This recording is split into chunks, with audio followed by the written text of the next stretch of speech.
July. So yes. But stop. I really think I need to do like a cord cutting or something because I'm thinking about going to get the pretzel burger tomorrow. It's really bad. Like y'all know I'm laughing, but it's really, really bad. Like I know I gotta stop because I'm gonna keep feeding it, and I'm gonna keep going back. It's like that. It's like that X with a good D, where you know it ain't no good for you, but it's just good in the moment. I can't even say it make you feel good. It's just good in the moment because like I'm dropping my daughter off tomorrow, and so I ain't gotta worry about buying her no food either. I'm just like, it's calling me. They call me every day. So I gotta block it. Like I'm dead serious, like for real. Because no plan for me, but it's just like even before I started eating the bad stuff a lot, I just don't want the stuff that's on the meal plan. And it's not that vegans food is bad, I want to be clear, but when it comes to my lifestyle, my eating lifestyle, I don't consume much vegan foods. So being that I don't consume much vegan foods on a regular, like foods like normally, and so when I do eat it, it definitely shows up. It shows up in like dis-ease in whatever way, shape, or form. Rather it be a little mucus or whatever. And so my body's like, what is this, foreign material? Because vegan does have chemicals and stuff in it, let's be honest. So it's not that that's bad that I'm eating vegan foods, but it's just not what my body needs. It's not nourishing. It's not nourishing at all. But like my taste buds, I literally don't want so like, because I know y'all like, well, so I'm eating like, it's 7 days. It's different food every day. One of the days include a hearty salad. And the salads are yum, so don't get it twisted. But a hearty salad with fish. Then the next day, let's say it's like, the next day it may be like some soup with quinoa soup. Okay, so that's pretty filling and nourishing. And then the next day it'll be like fonio in fish, and then the next day it's like some kelp noodles, like some ramen type style, a ramen type style meal. That's another one. And then meal would be like wild rice with the avocado and the bell peppers. And I think I'll have that. Like I have fish 2 to 3 times a week. So that'd be the thing too. If I could eat fish every day, I would. But that's just too much. It's an overload, especially considering that I eat this, I eat the same thing 7 days a week. Or, I can't eat fish every day always. Like for a whole fucking month, 2 months, 3 months, I can't eat fish every day. But so especially on the days where fish is not included, I'd be like, bruh, like I don't want to eat quinoa soup. Like I don't want to eat the salad. One of the days is a salad without fish. Like I don't want to eat the salad without the fish, sweet with the sweet potato. Like it tastes good, but I just don't want that, And I'm like, so that's the real battle. It's like it's not that I'm just craving that so much. It's just I don't want the shit that I should be eating. And so I'm just like, but I gotta eat something. I can't just fast like I used to. So it's like, so I tried to reprogram my taste buds and just like really like go like a week or 2 without eating any like plant-based stuff, and just eat like stick to the meal plan. But it's just like it be to the point where those days come and I'd be like, I'm just fast today, like I don't want to eat it. It's a challenge, like dead ass. Like I'm not even playing right now. Like I'm being very serious right now. So I really do think I need to do like some contract, some spiritual work, because it's getting kind of bad. It's getting kind of bad to the point where I'm only nourishing myself maybe once a week. Like this week I had, when I say this week, I'm talking about since Sunday, I've had a salad and then I had pizza. I had a salad and I had pizza. I think that's all I had all week. And that is not okay. Like, oh, it's so fucking ghetto, man. So ghetto. I just went on a little tangent, but Graffiti said I finished coloring my watercolor piece today and it looks stunning. Ashe! Even without the blend, it looks complete. Even without the blend. Are you talking about your painting? Melanie said, right, give your body what it needs. Don't be too hard on yourself. But at this point, bitch, I need to be hard on myself because I keep excusing myself, like, and it's getting bad. It's getting out of hand. It's getting out of hand. Hey, Just Be One, thank you. Peace, Mystique. Thank you, baby. Kamora said, when I get these kids situated, I'm gonna come to your chef. No, for real, like, that's why it's frustrating sometimes. I'm like, damn, I can't even eat the vegan foods, like, you know, and it's like, nah, because that's not nourishing too. And it's like, bruh. Somebody please call 911, bitch. But we about to go ahead and get started with the show. We about to get started. God damn. And I'm kind of frustrated right now because I know tomorrow's gonna come, and I know that burger.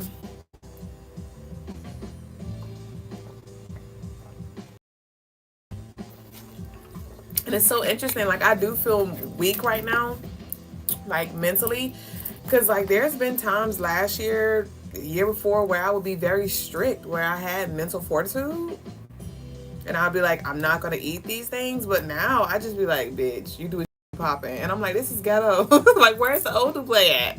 Because Duublé, you playing. And I just want the meat, bitch. Meet me in a trap. It's going down, okay?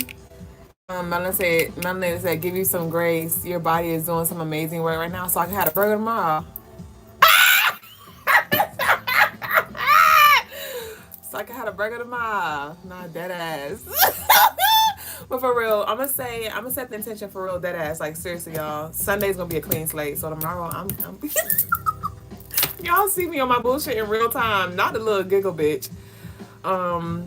Drea said, you eating for two. That baby said, where's the food? No, facts. Okay, come on, y'all. Let's go. I told y'all the way I've been spreading. I'm like, bitch, am I eating for three? Bitch, because I'm manifesting twins. But I'm like, I don't know if it's the twins, what have you beens, or if it's the fucking pretzel burgers or the pizza. I don't know. Okay, but we sure spraying like grits, bitch. Like, fuck. Ray said, hey, had to come over Instagram tripping. God damn, what you dipping? All right, come on. Come on, y'all. Lovely said you sent in an offering. Y'all sponsoring my burger tomorrow? Who's sponsoring my burger?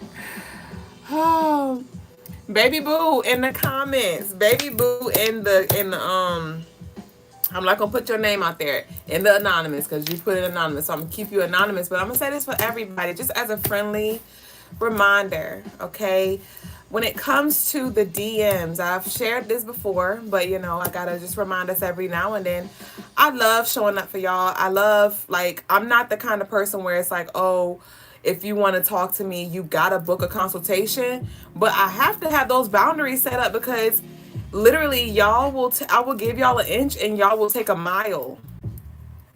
And I refuse to be texting you, to be DMing you day and night about life advice, spiritual advice. I am here to be a spiritual guide, but we also gonna exchange energy as well.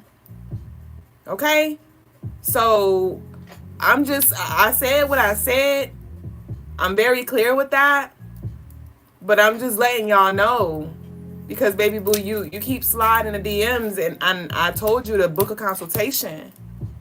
Okay? And I'm saying this with all love, but I gotta stand on that. Like, I'm not about to sit here and just chat with you, especially at 12 o'clock. I don't care if it's 1 o'clock in the afternoon, but 12 o'clock in the morning, 1 o'clock, I'm not.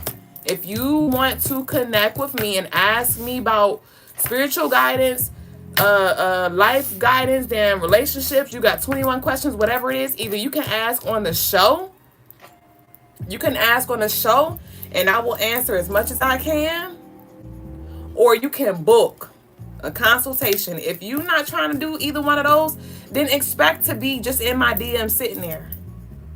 Okay? I don't think y'all realize, like, how important boundaries are, especially when you're in a place where you provide services and you're in my position. I'll just say that. And it's like, I said this before, and it's like, God damn, do I need to shift my energy, bitch? Am I too fucking friendly? Am I too friendly? Am I too friendly to where I'm making you all feel like it's okay to just hit me up and have conversations and to call me at 12 o'clock at night? And, you know, because it's not just you, lovely. It's been done before you. I've had to block people from my personal phone number because they calling me at 12 o'clock at night like, yo, Duublé, this just happened. Like, what the... And then you double call because I have my phone on Do Not Disturb. So you called me twice. You called me thrice. Like, that's not okay. So I just want to be clear again.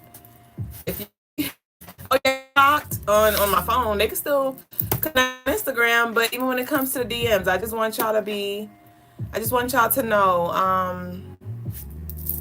that there are boundaries there. And I would love to chop it up with y'all all day, but I don't have time. And I will not carve time. I won't. As much as I love you, I got other shit to do than just sit here and go back and forth with you in DMs. Okay? Peace and love. So below as above. And I see y'all on the side. So let's go ahead and get into the show, bitch. Welcome in, y'all. New and true to the Crystaline Mars show.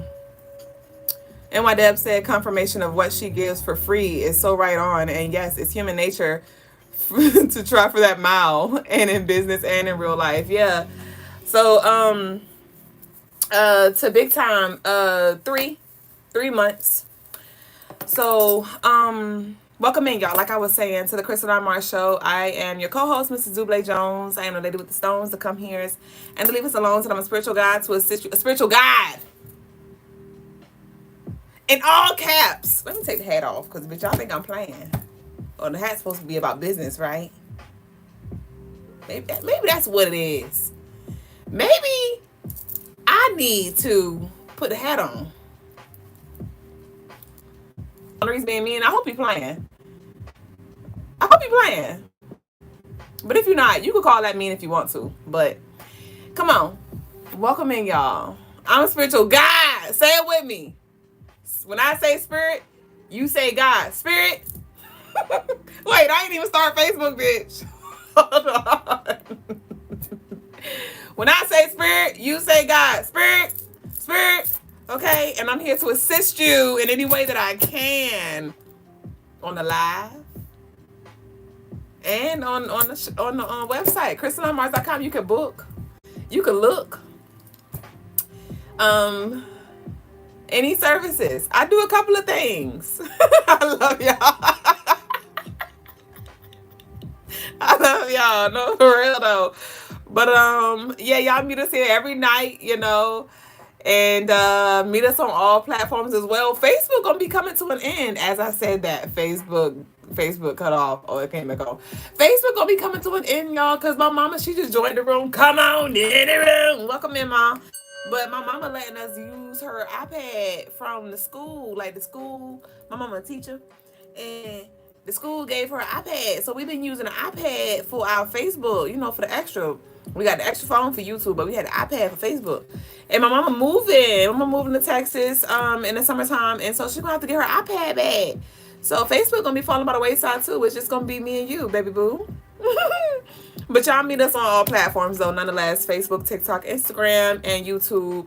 Our handle is at Crystaline Mars. And thank y'all for the love that y'all send. Thank y'all for sponsoring our burger site. Laughing for serious, bitch. Thank y'all for sharing love. Thank y'all for placing y'all orders. I was able to get a majority of the orders out today, this week. I have a few more to do. I'm going to try to get y'all orders out by tomorrow. But thank y'all so much for placing y'all orders. CrystalineMars.com. I played with some earrings today. I don't really like them too much, so I just made them for myself. But I'm trying to play with like earrings and things like that. A different style of a lot of things. But I don't really know how I feel about these, like I said. So I just created them. I just keep these ones. But thank y'all. If y'all want any custom orders, Crystaline Mars, y'all can GM me, not GM, bitch. You can slide in DMs for that. You can slide in DMs for customs. You can email us as well. But let's go ahead and move on with the show. Mystique talking about a big guy, not a little one. Don't blame me. I shade NY. Mystique told you so funny, bro. Not for real. Kenyatta said, I pretty much only be on YouTube. I have Instagram and Facebook, but haven't been on or posted since before COVID. Ashe. Beloved said, Duublé, what? My mama said, I forgot how it looked. I said, what iPad? I actually through the drawer. Remember it had a blue case? The mini one, the small mini one. And it had a little handle where you put the hand through it. But this the case right here though. But yeah. Big Time said, nah, you said I'm being too nice. Not like that. Oh, okay. Thank you, Queen. You like them? Okay, Ashe. Oh, you said that's yours. Oh, that's yours. Let me see. I did get a love offering from 9985. What kind of reading would you like whenever I get to you? Wait. Okay, I gotta, okay. Yeah. Okay, cool. So let's go ahead and get into it. I do got 2 readings in queue. I feel discombobulated. Okay. The daily, the message of the day. See, I'm about to do it again. Wait, what you say? Okay, beloved, that's where you can find. You said run me them dollars. Oh Lord, you gotta holler. I give back. You gotta find somebody else to do it. I give you iPad back, man. We'll see Facebook on the other side. So the message of the day. The message of the day, y'all, is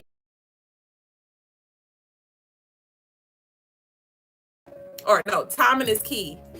Timing is key. Not everything has to be said right now. So that's for like collective energy. Y'all know I'm still talking a little weird because my lip is doing its little thing. And my bite did form a canker sore. To those of you who were not inquiring again, I do have a canker sore because I bit my lip so many times it created that. But yeah, y'all, so the message of the day, like I said, is timing is key. Not everything needs to be said right now. So it did feel like collective energy where a lot of you are improving. I like to talk about everything at one time. And I found that that's not the best thing to do. It's okay, like let it digest, let the information digest, and then you can pick it apart. You can come back to it the next day or the following day. Like, we could take it in bite sizes, Don't try to force something down somebody's throat. Don't try to force your opinion on somebody. Don't overload. Some things that you're feeling ready to talk about, or something you think about talking about, and again, like, just little bite sizes, little chicken nuggets with a little dip. Okay, so that's really the message of the day. It's not anything long and drawn out. And so we're now going to transition over to the daily energy. Big Time said, y'all got pretty teeth in y'all fam. Braces. Thanks. You should look at my mama's profile. Thank you. No, my mom did get braces, and her teeth were pretty before, but she just wanted to straighten up a little bit of them. But yeah, I guess. I don't know. I never really paid attention to my family teeth like that to say if we got pretty teeth or not. What would you say, Mom? I don't know, but thank you. Big Carrie said, oh, I hope you feel better. I don't know who you're talking about. Hey, love, in crisis mode at the moment. If you can fit a reading in for me, I have a $20 credit. Oh, you have a $20, for your ritual thing, the thingy. Is that what you're talking about from a purchase that you had, Lori, in the past? And yeah, we could do that. But how would you use that though? Because if you have a $20 credit, so I guess you said I paid for shipping a while back and it wasn't, for shipping. Oh, you said about my sword. Thank you. Okay, so what I'll just do is I'll void that coupon. That's what we'll do. Yeah, that's what we'll do. And I'll just send brother guys my request for my money. So yeah, so let's go into the daily energy. Damn, bitch, I keep moving you to the side and I need you. Okay, so let's get into it. So the daily energy for February 7th is the moon is still in Gemini. All right, and I channeled all in your grill. Why you all in my grill? I channeled that energy. And so there could be some energy where you're lovey-dovey or somebody's lovey-dovey on you. And I also channeled glad it's over, I missed you. Glad it's over, I miss you. So somebody could be coming back, or you could be getting closer to somebody who you've missed. This could be a friend, this could be a lover, or whatever way, shape, or form. But it did feel like the energy that I tapped into was like somebody was taking care of business, or somebody was like focused on something, and so it was kind of like you didn't have space to show up in a relationship. But on this day, like, it's heavy on the can't hide love, heavy on the like feeling seen, feeling loved, feeling heard. Okay, so I do see like positive energy when it comes to relationships on this day. Heightened telepathy as well, you know, and heightened intuition. I did channel birds. I couldn't connect the pieces, but I'm like, okay, what about the birds? And I couldn't feel into it, so I just wrote birds. So birds may be significant. There may be a specific bird that follows you, a specific bird that's like tweeting at the tree and at your window, or somebody may hit a bird, you know. But I did channel birds energy, so there definitely may be some omens there for you. And deep conversations may be a thing as well, sapiosexual type energy, where the person is just making love to your mind here. So be ready for that. Okay, there could be some conversations that are had that stimulated and going. And I did channel as well, release fears around love and allowing yourself to be loved. So this will be a good day to do some releasing, to do some mirror work as well, to do some cord cutting, right? Because we trying to cut them cords. You think about that burger, bitch. And also address any insecurities, right? Because being it is Friday, this has to do with like, this is the best day for healing, for self-love, and even like cultivating love within present relationships and things like that. But with the address insecurities, it did feel like look in the mirror, because you know with the Gemini we got the two face, the two sides, the twins, and it's like look at yourself and see your shadows and call yourself up. Like Lovely was like, don't be so hard on yourself, and it's like it's just the duality, right? The gray, like, okay, I know that it's going to be a challenge, but we got to make some changes, you know what I mean? And so if any of y'all wanted to book a ritual, I would recommend a divine union and or a love me unconditionally. And remember, the rituals are 20% off on crystalinemars.com.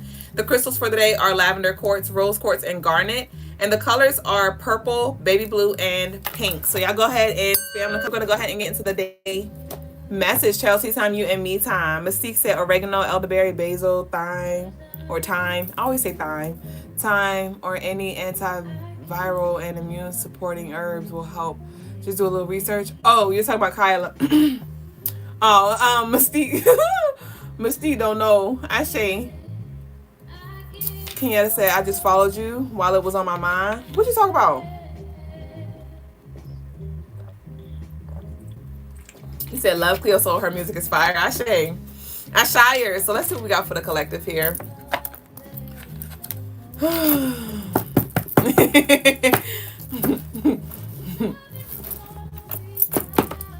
He said, yeah, we can wipe the $20, so whatever you can do.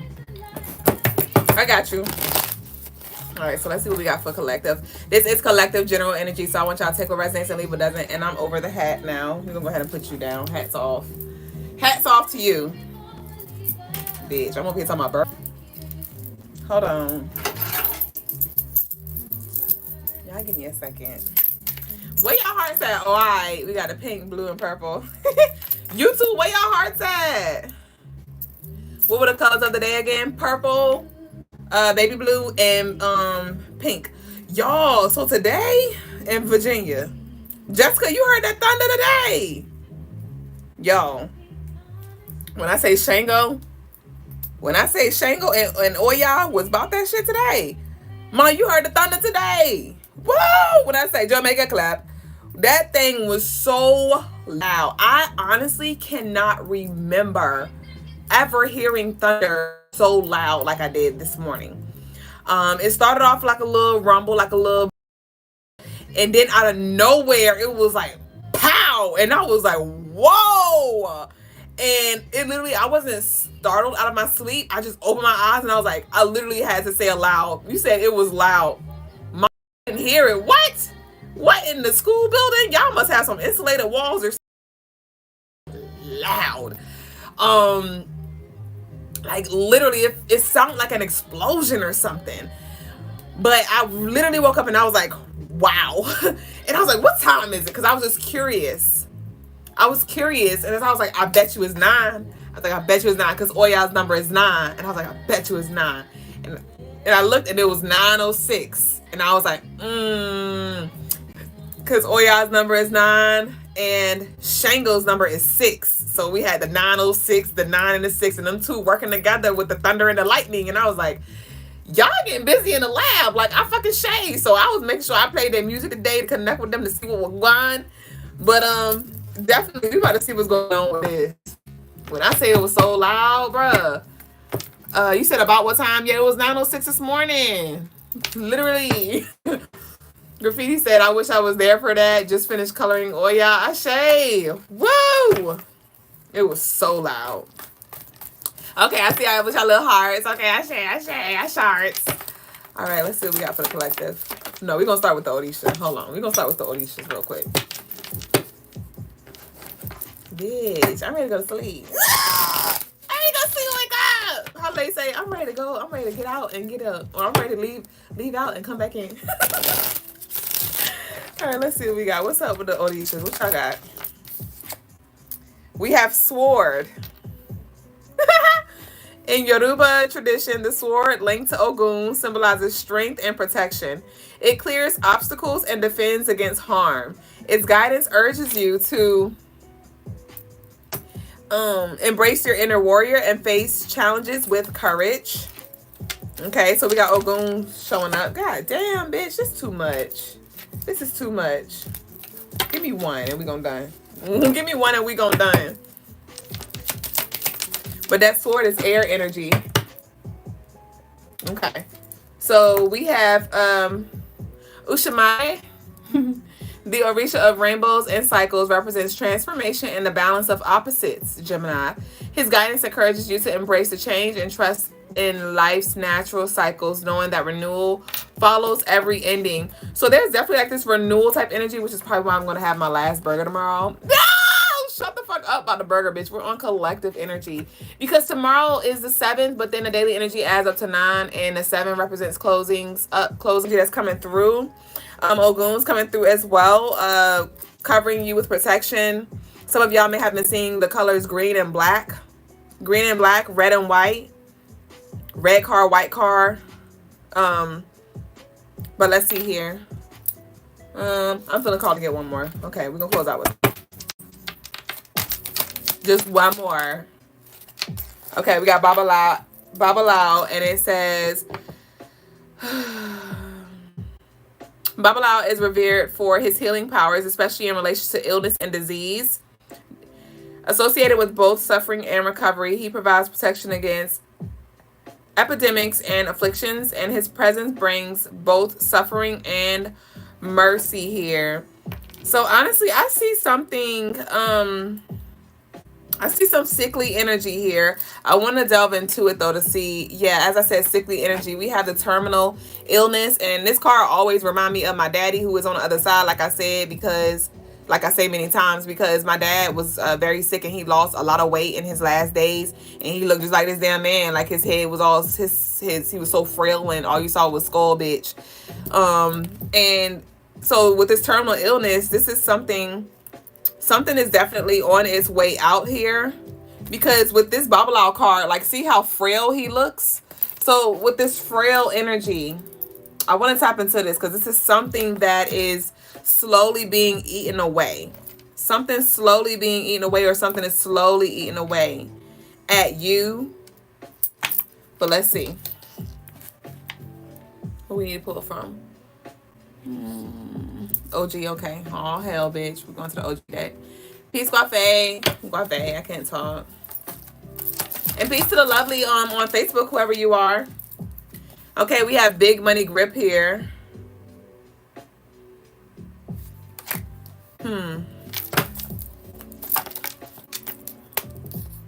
Huge opportunity. Consistency builds character. That was in reverse, though. Big Money Grip. Consistency builds character here. In reverse. We have huge opportunity here. Okay.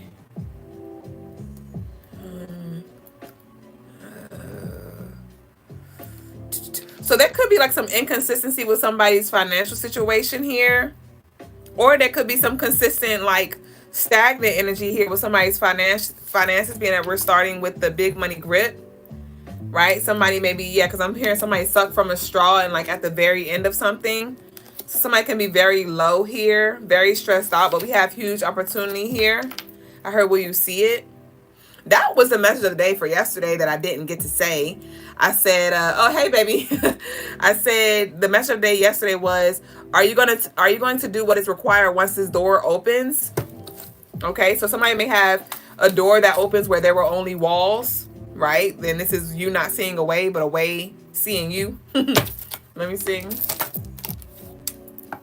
Okay, we have Cardinal here. We have Cardinal here. So this is speaking of like a new cycle here financially. A new cycle here financially. What's up with this consistency build characters? We have God's plan. Aw. Okay. And I'm just hearing you're doing the best that you can right now, man. And it's you're doing the best that you can. And that's all you can do. It is okay. It is okay. You're doing way better than you were before. And it's going to always be something that you can like, it's always going to be an area of improvement. So stop trying to be perfect. Stop trying to be perfect. Congrats, you've passed the test and we have huge opportunity here. We have huge opportunity here. Congrats, you've passed the test. God's plan. Okay. Give me one more for this big money grip. We have Dancer. So with this Dancer energy, somebody may be a dancer, love to dance, or you may just be in this dancey energy because you got this big money grip, this new energy coming in for you financially. This could be something that, this could be an idea or a move that you make now and it's going to pay off later, or it may pay off now. Something about taxes too. This may be another reset for you here. Because maybe to those of you who do get taxes, y'all send me $5, bitch. Please. Whoever still gets taxes. But with this, you know, in the past, you know, I don't know what your financial situation looked like, but what I'm seeing right now is somebody get a lump sum of money and they blow it on silly things, or they have to pay off a lot of things. And this time it's like, I do see somebody's approaching it differently. Like, okay, I got this money now. Let me think, you know, because somebody like pay off hella credit card debt or something like that. And it's like, bruh, if you don't get them bitches the bare minimum, if you don't send them damn letters to get that shit off your credit, or you know what I mean? Like, it's something about you splitting it up or divvying it up and make sure you invest or hold some to the side for your future move or something like that. But I see somebody like taking a scale back and choosing to spend the money differently.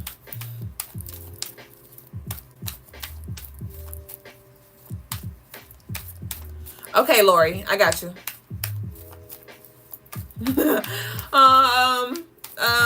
Mystique said, I'm sending you more than $5. Oh, I showers. Okay. You got you've earned this here. We have Anubis in reverse. So we got God's plan. We got the consistency builds character and Anubis in reverse.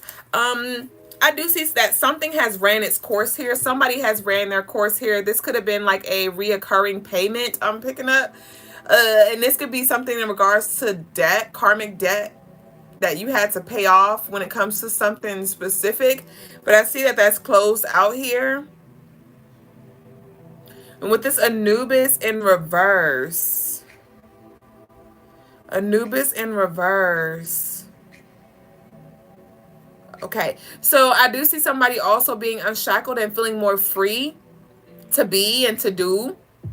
All right, so you may feel restricted in some area, and I do see the chains, the shackles being. So, you know, like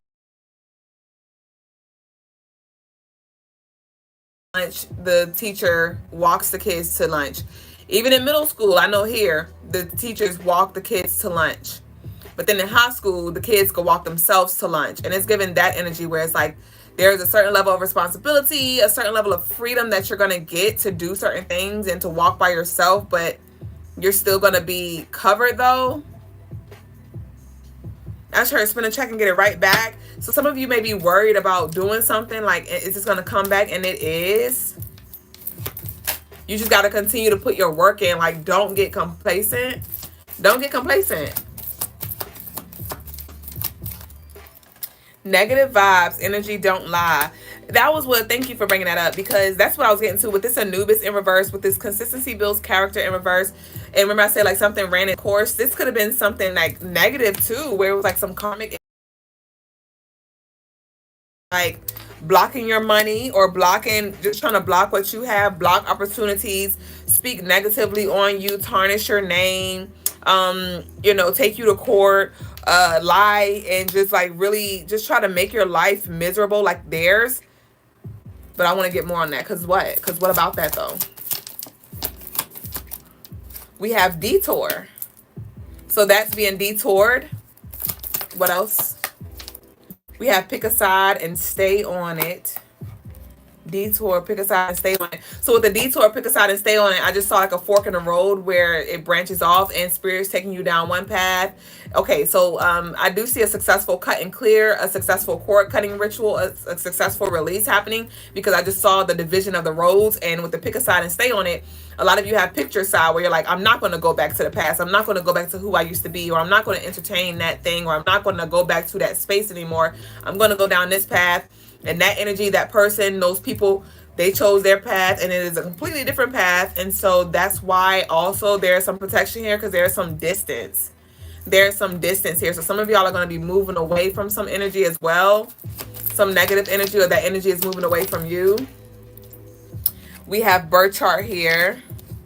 So some of y'all could still benefit. I know it's plenty of y'all who didn't book a birth chart reading on crystallinemars.com. Book your birth chart reading here, because there could be a lot that you don't understand when it comes to yourself, when it comes to your purpose, when it comes to your energy here. Because with this pick a side and stay on it, you may, it may be things about yourself that you don't quite understand, and that could be causing a war. That could be causing a war within yourself. But let's talk about this huge opportunity, and congrats, you passed the test. We have the breath work there. What's this huge opportunity, and congrats, you passed the test? We have miracle. No way. This is so beautiful. Huge opportunity. Congrats, you passed the test. We have a miracle. So didn't I say that? Like a door is opening where there were only walls, where it was like, didn't I say that? If you didn't see a way, but the way saw you. You didn't see the way, but the way saw you here. So this is just confirmation of that. Okay, this is like a rainbow blessing here. Huge opportunity, miracle on the way. Congrats, you passed the test. What's up? Tell me more about that. We have foster home, shelter, abandon the situation. So by you choosing, like I said, this is literally confirmation. Like I said, with the abandon the situation up for you. Some of you are also seeing the amount of work that needs to be put in. You know, maybe you were trying to just like be lazy. You know, you wanted it to just flow to you easily. Thought you could just do a ritual or something and you're good to go. And you're seeing like, oh no, I got to actually be consistent with the work. I got to actually be consistent with my marketing, with my branding, or, you know, when it comes to developing more skills and things like that. You're seeing like, okay, no, I actually do got to put the work in. If I don't want minimum wage, because remember we was channeling that minimum wage energy. Some of y'all are like, I don't want minimum wage. Like, I don't want $13.50 or whatever that is. I want $25 an hour. I want $30 an hour. And it's like, okay, so don't expect $30 an hour, but you're showing up giving $13.50. You're giving $13.50 worth of efforts and energy and commitment, but you're expecting a $30 an hour. So that's why I said, like, that's the energy. It's like some of y'all are saying, like, okay, if I 30 for 30, bitch, come on, 30 for 30. You know, it's like, you want that 30, you got to put in that 30. You want that hundo, you got to put in that hundo. Because the universe is just mirroring you. That's it. So if you don't like where you are, if you don't like what's coming through for you, it's like, okay, what do you need to change? What do you need to shift? How can you show up more? How can you set yourself up? How can you stand out? You know what I mean? And then so somebody needs to evolve something as well. You may just be trying to do the same thing. Do the same thing the same way, you know, and it's like evolve it. Evolve it. I'm seeing somebody like wear the red lipstick, and it's like, okay, I know the red lipstick always be your thing, but add a little liner. Goddamn. Add a little liner. You know, I know the red always be your thing, but you'll find that if you add a little burgundy liner, it's gonna make that red pop more. So that may be something that you need to add to the way you do what you do, and it's gonna make it hit different. In this day and age, I just channeled the day. Family Matters. I just heard I'm about to say alfalfa, bitch. That is Little Rascals. What's his name? Steve Urkel. Did I do that? So with this Miracle No Way, some of y'all about to literally blow your own mind here. Somebody about to have some money. Big Money Grip. I forgot the card came out. Big Money Grip. Our Cash App is just be you 24/7. Y'all, I swear I'm not gonna blow it all on burgers. I swear to God I'm not. But but with this Big Money Grip, somebody definitely about to be like, bro, like I really fucking did that. I really fucking did that. Okay, and also somebody need to be mindful of sabotaging certain things. Okay, I was thinking about this the other day because actually it was yesterday. Yeah, yesterday was Brother Logas and I's official anniversary, and I said official because bitch, I married him on January 1st when we first met, but February 5th was when we tied the knot, if you want to call it that, and yesterday was February 5th, and he had to work all day. My baby boo worked a 15-hour shift, so I didn't see him throughout the day. He did give me my loves before he left, so he did, you know, plan ahead, but I didn't get to spend a day with him. And so he came home super, super late last night, and I wanted to, you know, rub his feet, do all these things for him and things like that. But my baby was tired, and so I was like, "You want to go to sleep, don't you?" And he was like, "Yeah." So he had did his little his little, you know, always talking about something little, and it was big. But he did his little red light special, his breath work, and all his things that he do at night. That was cool too, because I was making jewelry, so I like let him have his space. And then he ain't say nothing much to me last night at all, really. And then I was like, "You ready to go to bed, aren't you?" It's like 1:30 at this point. He was like, "Yeah," because he just finished his stuff. So I didn't even get to rub his feet or anything like I wanted to. And so we got in the bed, and bitch, I was just smiling. I was grinning from ear to ear because I was like, at the end of the day, I didn't get to spend the day with him. We didn't do like any date night, anything like fancy, anything blown up. But I was like, but I'm just glad that my man here, bitch. Like, I'm just grateful that I get to wait. I woke up to him this morning. I'm going to sleep beside him tonight. And that is enough for me. I remember it was years that bitch, because most time, he did make sure he stayed home every night on our anniversary. So I can't say that. But I just remember the nights where he wasn't home every night. And I was like, for that, I am grateful. And so I shared all that to say, some of y'all may be in a situation where it's like, you may not have it all. But what do you have that you did not have that you can be grateful for now? So just be mindful of, sabotaging where you are now, you know, and not forgetting that you're currently living past prayers. Okay, so what can you be grateful for now? And know that it won't be like this always, you know, because we're manifesting the days and we're working to, and that's why I'm going harder when it comes to business, and he's doing his own thing too. But the goal is for him to not have to work 15-hour days, you know, for the money to come in without him having to, like, he gonna have to work, but not 15-hour days. So we have therapy. There's nothing wrong with therapy. There's nothing wrong with therapy here. So somebody may benefit from that. And even therapy, that's you know, different facets. And thank y'all so much. I saw all the happy anniversaries. Thank y'all. I love y'all. Peace, Gwen Jones. Ashe, baby boo.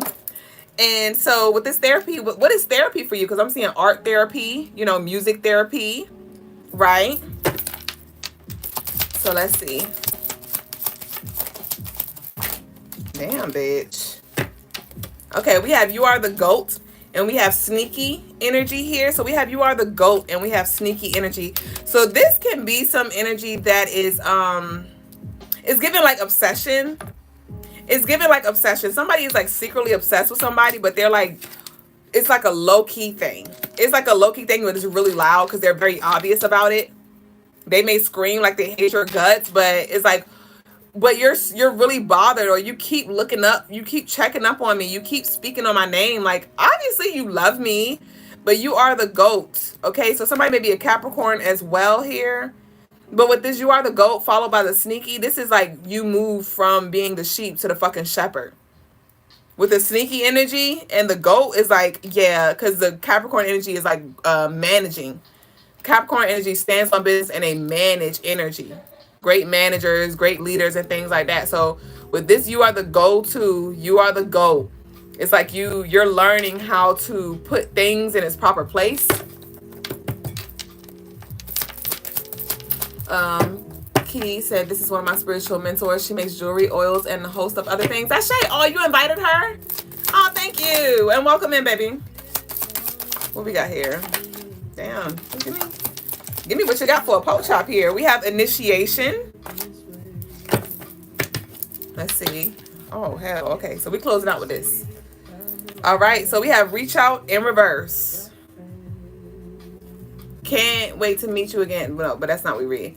Reach out in reverse. Initiation, reach out in reverse. So some of y'all are in a space where it's like you're hiding in plain sight, or God is protecting you, your ancestors are protecting you. So certain people are not going to be able to reach out or have access, or their access is limited here. Because I do see some preventative measures that are put into place here. So honor the boundaries that are being set up. And if somebody ain't reaching out, if somebody not inviting you to certain places or whatever, like, count it all joy here. Because it could be some energy that you don't see. Some of y'all are in training as well, so you can be the go-to person, so you can be the GOAT in whatever field it is that you're being called to go down. All right, but we have Scorpio here, so I do see that you're tapping more into your intuition. Things are becoming more clearly. You're able to really sense energy better, even like, and not just within other people, but even within yourself. Like, you're able to see your shadows more clearly and understand certain things. Like, things are starting to make more sense. But with this Scorpio energy, you see right through me. A lot of y'all are honestly just no longer choosing to hide either, because you may have been trying to like just keep certain things low key. And some of y'all are about to be living out loud here. We have this weekend and we have give it time. We have this weekend and we have give it time. So I did channel that give it time energy earlier. Can't remember exactly what it was directed towards, but this weekend in reverse, this weekend was in reverse, but I turned it up right. Give it time. So there could be things that you're trying to rush yourself through. It's kind of reminding me of the burgers, bitch. But there could be things that you're trying to rush yourself through, and you just got to give some things time to fall off or to shift for you. We have financial opportunity again, bitch, and we have the sacral chakra. My apologies, Facebook. It keeps going in and out. I hope y'all are still with us. But we have financial opportunity. We had the huge opportunity here. So, and we had the big money grip energy. So this is just confirmation that this is connected to your money. That Capricorn energy is also connected to money here. But like I was saying, this is literally confirmation, because the sacral chakra has to do with your creativity, your sexuality, your sensuality, your connection with the divine feminine in you. And with this being here, with the financial opportunity, I said, you know, the money is going to continue to flow. The doors are going to continue to open, but you have to continue to create. You have to continue to, you know, be consistent when it comes to whatever it is that you are showing up as or showing up with, right? So to those of you who, some of y'all are going to feel inspired to start something small, some small business that's going to, that could have the potential to grow into something more beautiful. And even to those of you, some of you, it may not be a business per se, but it could be a creative, you know, outlet for you. A creative outlet. Some of y'all may be doing more like DIYs, and you may find like, yo, I could make a little something off of this. I'm also seeing Facebook Marketplace as well. Not sure if there's some of you may be purging, getting rid of some clothes, getting rid of some furniture, and getting some money from that as well. So Spirit just definitely wants you to open yourself up to getting it in different ways. But just continuing to create, continue to channel and exercise that sacral chakra energy, okay? So I want to close out with an ancestral card. I resonate with it all, Ashe. Graffiti said, Ashe, it takes... Oh, no! I didn't do it right! Okay, we gotta close out. I gotta go. We got Inspire Action, and we have the Trickster. So again, this is that deception, shadow energy, and we have the inspired to take action. I just talked about that with the creativity, and he's holding like the pinnacle in his hands, and you see the blossoming flowers and things like that. So continue to water yourself, continue to water the seeds and give it time to grow, and don't be deceived by the trickster energy that tries to come in and tell you that it ain't. Okay, y'all, so we gotta close out, and our declaration. Wasn't ready. All right, so we have boundaries card here. All right, stay true to what feels right for you. Honor your boundaries. Approach with discernment. Speak your truth and make decisions based on your assessments of the facts. The declaration of the night is, stop laughing, I speak with clarity. All right, in honor of the moon being in Gemini, I speak with clarity. That one came up the other day. But that concludes our collective tarot tea time, you and me time. Now I got to get into the... You said you're talking fast like the people at the auction. No, 45. No, seriously, because he walked in here smooth. Hold on. So I have 3 readings that I didn't do. What time is it? 9:35? I just knew he was going to come in at like 9:45. Okay, come on, y'all. So who's up first? Somebody sent me an Apple Pay, but they didn't respond. Who is this Apple Pay person? 9985 in the building right now. What kind of reading would you like? If you want a reading. But I'm gonna go ahead and start with the lovely who did. Sarai General. I'm just gonna pull a 6 card, so it's not gonna be too long.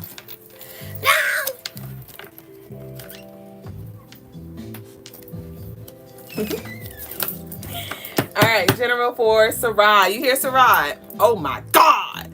General for Sarai. You say you're so pretty. Thank you. You look pretty. Happy birthday. Thank you. Every time I say that, I think about the girl who died in the who they killed in the freezer. I think it was in Chicago, because that's what she said on her last live. She's like, they was like, you look pretty, and she was like, you look pretty. Happy birthday. Thank you. And so when I just channeled that freezer energy, somebody may need to put somebody's ass in the fucking freezer.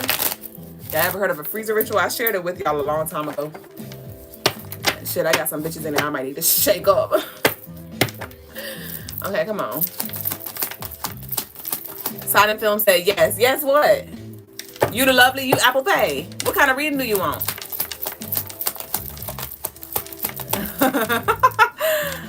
I say. All right, so Sarai, where you at? Oh, Sarai, who are you? Where are you? Silent Film, someone, yes. Then we just say I speak with clarity. Yes, what? I done said a million things and you talking about some yes. And I'm over here trying to figure it out, talking about yes, you the Apple Pay lovely, what you want? I don't know what you talking about, first of all. We said, did you write the declaration? See, you ain't even say it. You ain't say I speak with clarity. And you over here speaking all blurry. What you talking about? Blurry lines. Okay, come on, y'all. You're Sarai. Okay, oh my God. Cause see, I thought you was the other lovely. You know what? Okay, I got you, babe. Come on. Y'all know I'm sickening. I'm just as sickening as y'all. I love y'all. All right, come on. What's up, General?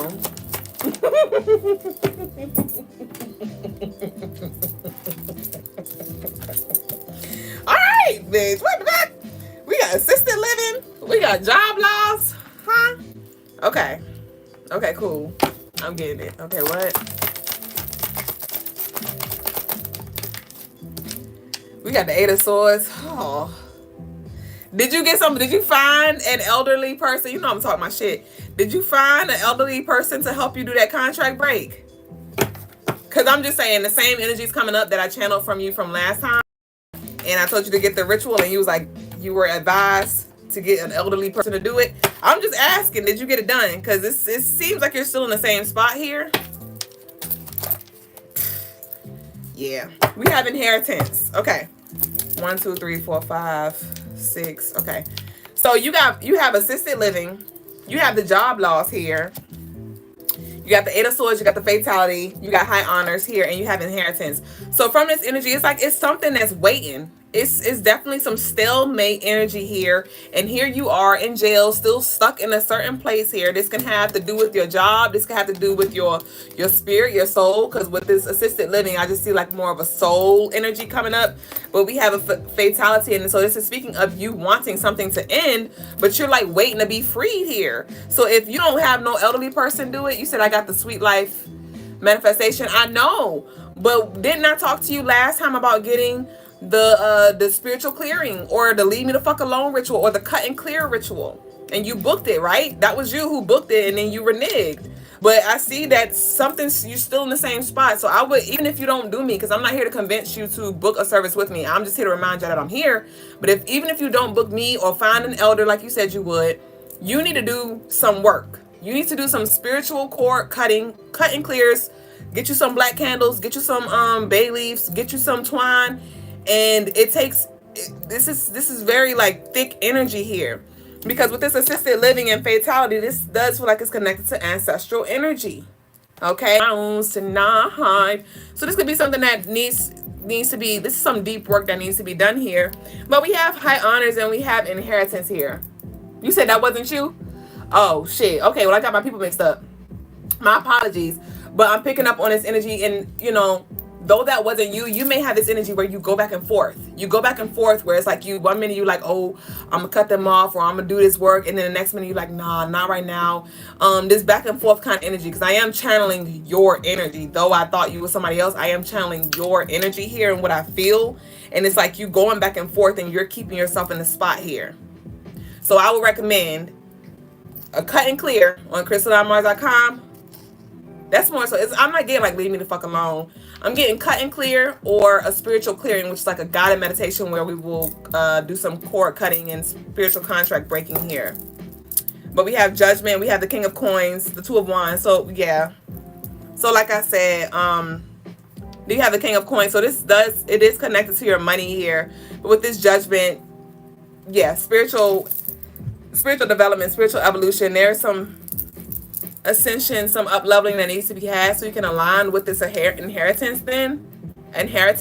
But there's some energy that's trying to keep you in the stuck space for you to not see who you really are and how high ranking you really are. With this assisted living, this is something that's trying to weigh you down, trying to take you out, trying to drag you out, trying to keep you in a space. So definitely I would recommend that you look into doing some cord cutting. And we have the full moon in Leo coming up on the 12th, so this will be a perfect time between now and the full moon to conduct like these banishing and cutting clears.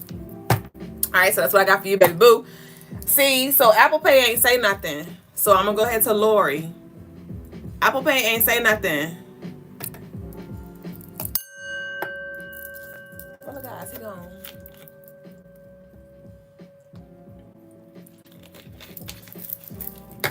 All right, Lori, you here?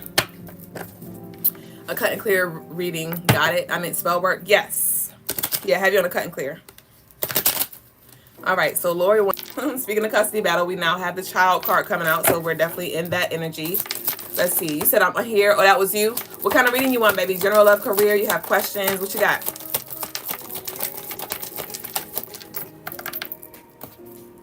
We have the Five of Wands. Ooh. Okay. Woo, we got jury duty. You go that court energy. This is some very thick, challenging energy that I'm picking up on when it comes to this energy here. Two of Wands, the Hierophant, playing the parts, Two of Cups, family secrets, the Lovers in reverse. Woo. So with the playing the part, take care of your responsibilities and plan your next move carefully without making it obvious. So Spirit's calling for you to be very intentional when it comes to the information that you share. You may want to say some things out of spite or just show your hand, and Spirit's like, don't. Like, be very tactful when it comes to text messages, when it comes to engaging, having conversations. Because I do feel like this sneaky energy, I don't know if they record your conversations or they're keeping receipts or something like that. So Spirit wants you to definitely move carefully, okay? But with the Two of Cups in reverse, the Two of Wands upright, and the Hierophant here, this is definitely some spiritual energy where it's like it's a lot of war and battle here. It could have something to do with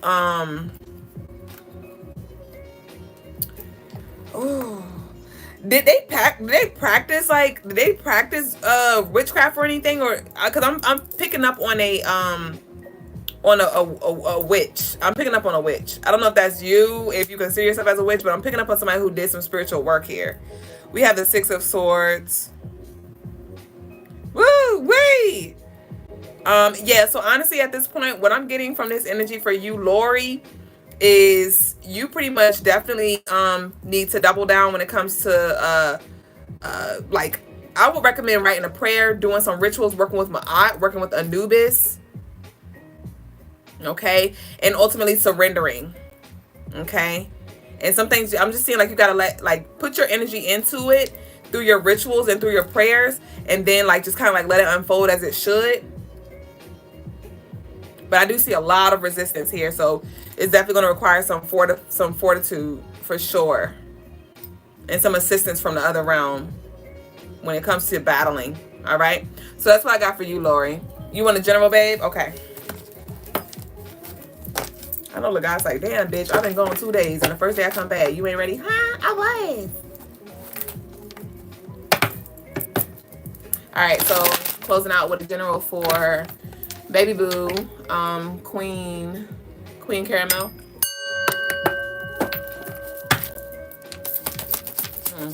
I feel this blast from the past energy.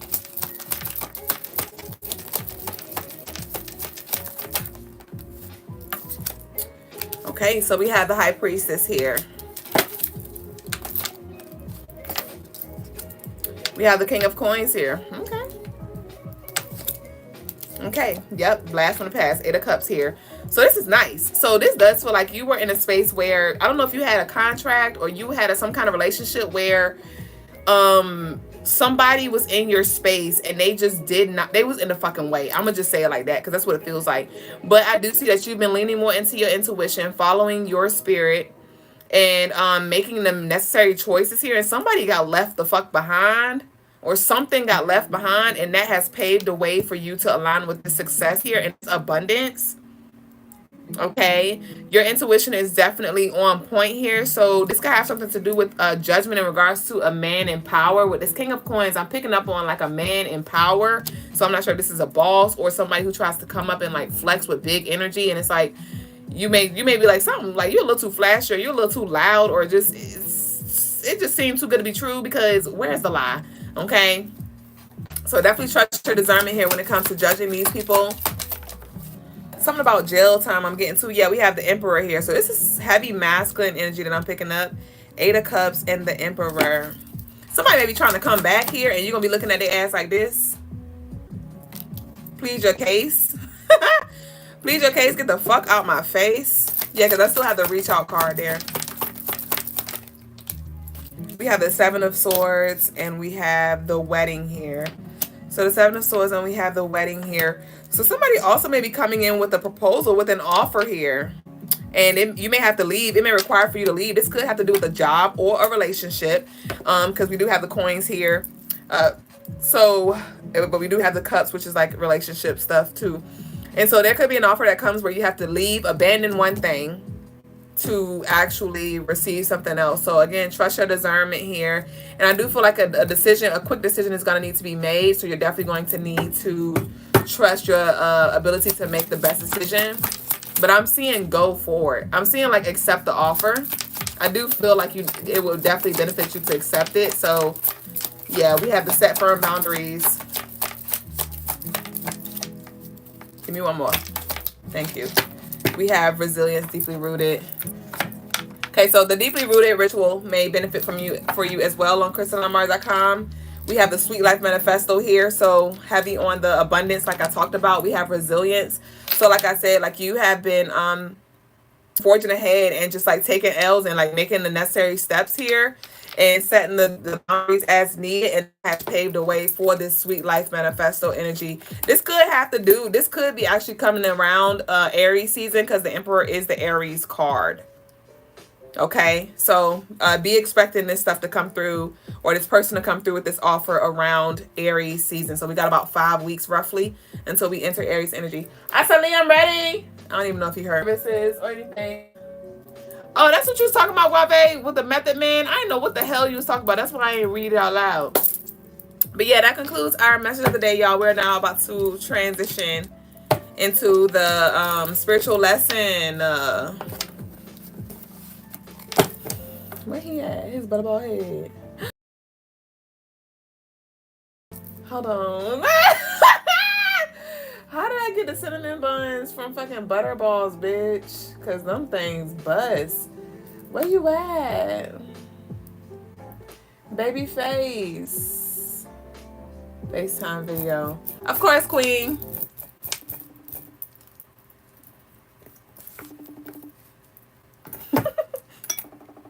And one thing about Logas, he's not going to sit and wait. He's going to go do something else. What you doing? Huh? Are you ready? Mm-hmm. Okay. One thing Logas is not going to do is wait. He going to definitely he going to do something else that he can do. Let me shut the hell up and make sure the damn camera's ready, bitch. Okay, come on. You said hungry ass nigga. No, for real. No, just kidding. Dead ass. Nah, dead ass. Like, I'm gonna eat the burger tomorrow and I'm gonna start fresh Sunday, y'all. Y'all hold me accountable starting Sunday, bitch. So what that mean I'm gonna eat on Saturday? Hold on. Okay, we got the cameras ready. We ready. It's the energy. Spirit waiting on you to get your life. Huh? Was that to me or was that for you? Okay.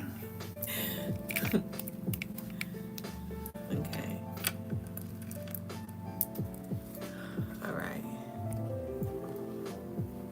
You ain't say today. Oh. Nothing. I'm just talking. Don't pay me no mind. I'm just excited you're here with us today, so I'm just trying to find stuff to say. All right, so we're gonna go ahead and transition. Ascension.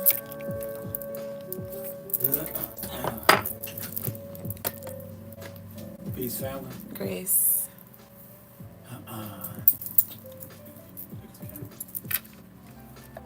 What you say? Okay. Peace, family. Today's spiritual lesson is Method Man. Now, when I put this up, Method Man, I was actually thinking about the actual rapper Method Man, and I was thinking about his name, Method Man, right? Because it's very important on what methods we use in our everyday lives to create the results that we want. Now, in this, I was going to, this was not my original subject, but I'm going to actually end up turning this back into my original subject using this same idea. See, I had an original subject, and it was centered around my son, and I want to teach you guys something about the importance and the power of getting more in touch with your soul. But then I overheard something that Duublé was saying before I came up to do my part, and it triggered a certain thing in my mind. So then I was going to actually call out Duublé, was what I was going to do. Oh, hell. Right? In a respectful way, but I was going to call her out on the show. Oh, shit. But then I got enough time to think it over, and I was like, you know what, I'm not going to do that, because that's not the right method. Even though it probably needs to be done, but I decided to go this other route and listen to Method Man to give me the method on getting the results that we really want. And the results I really want is to, for me personally, give you the tools that will assist you, right? That will assist you. Now, my son, see, I recently, now over the years, I've done different like small spiritual exercises with him. I've helped him to tap into his soul, to see his soul. His relationship has slowly developed over time. We haven't done anything quite heavy in the soul of connection as of yet, but we will going into this next year as he's about to start his trials, right? His 1 year trial, right? Because as some of you may know or remember, I'm about to finish up my 1 year trial. Now,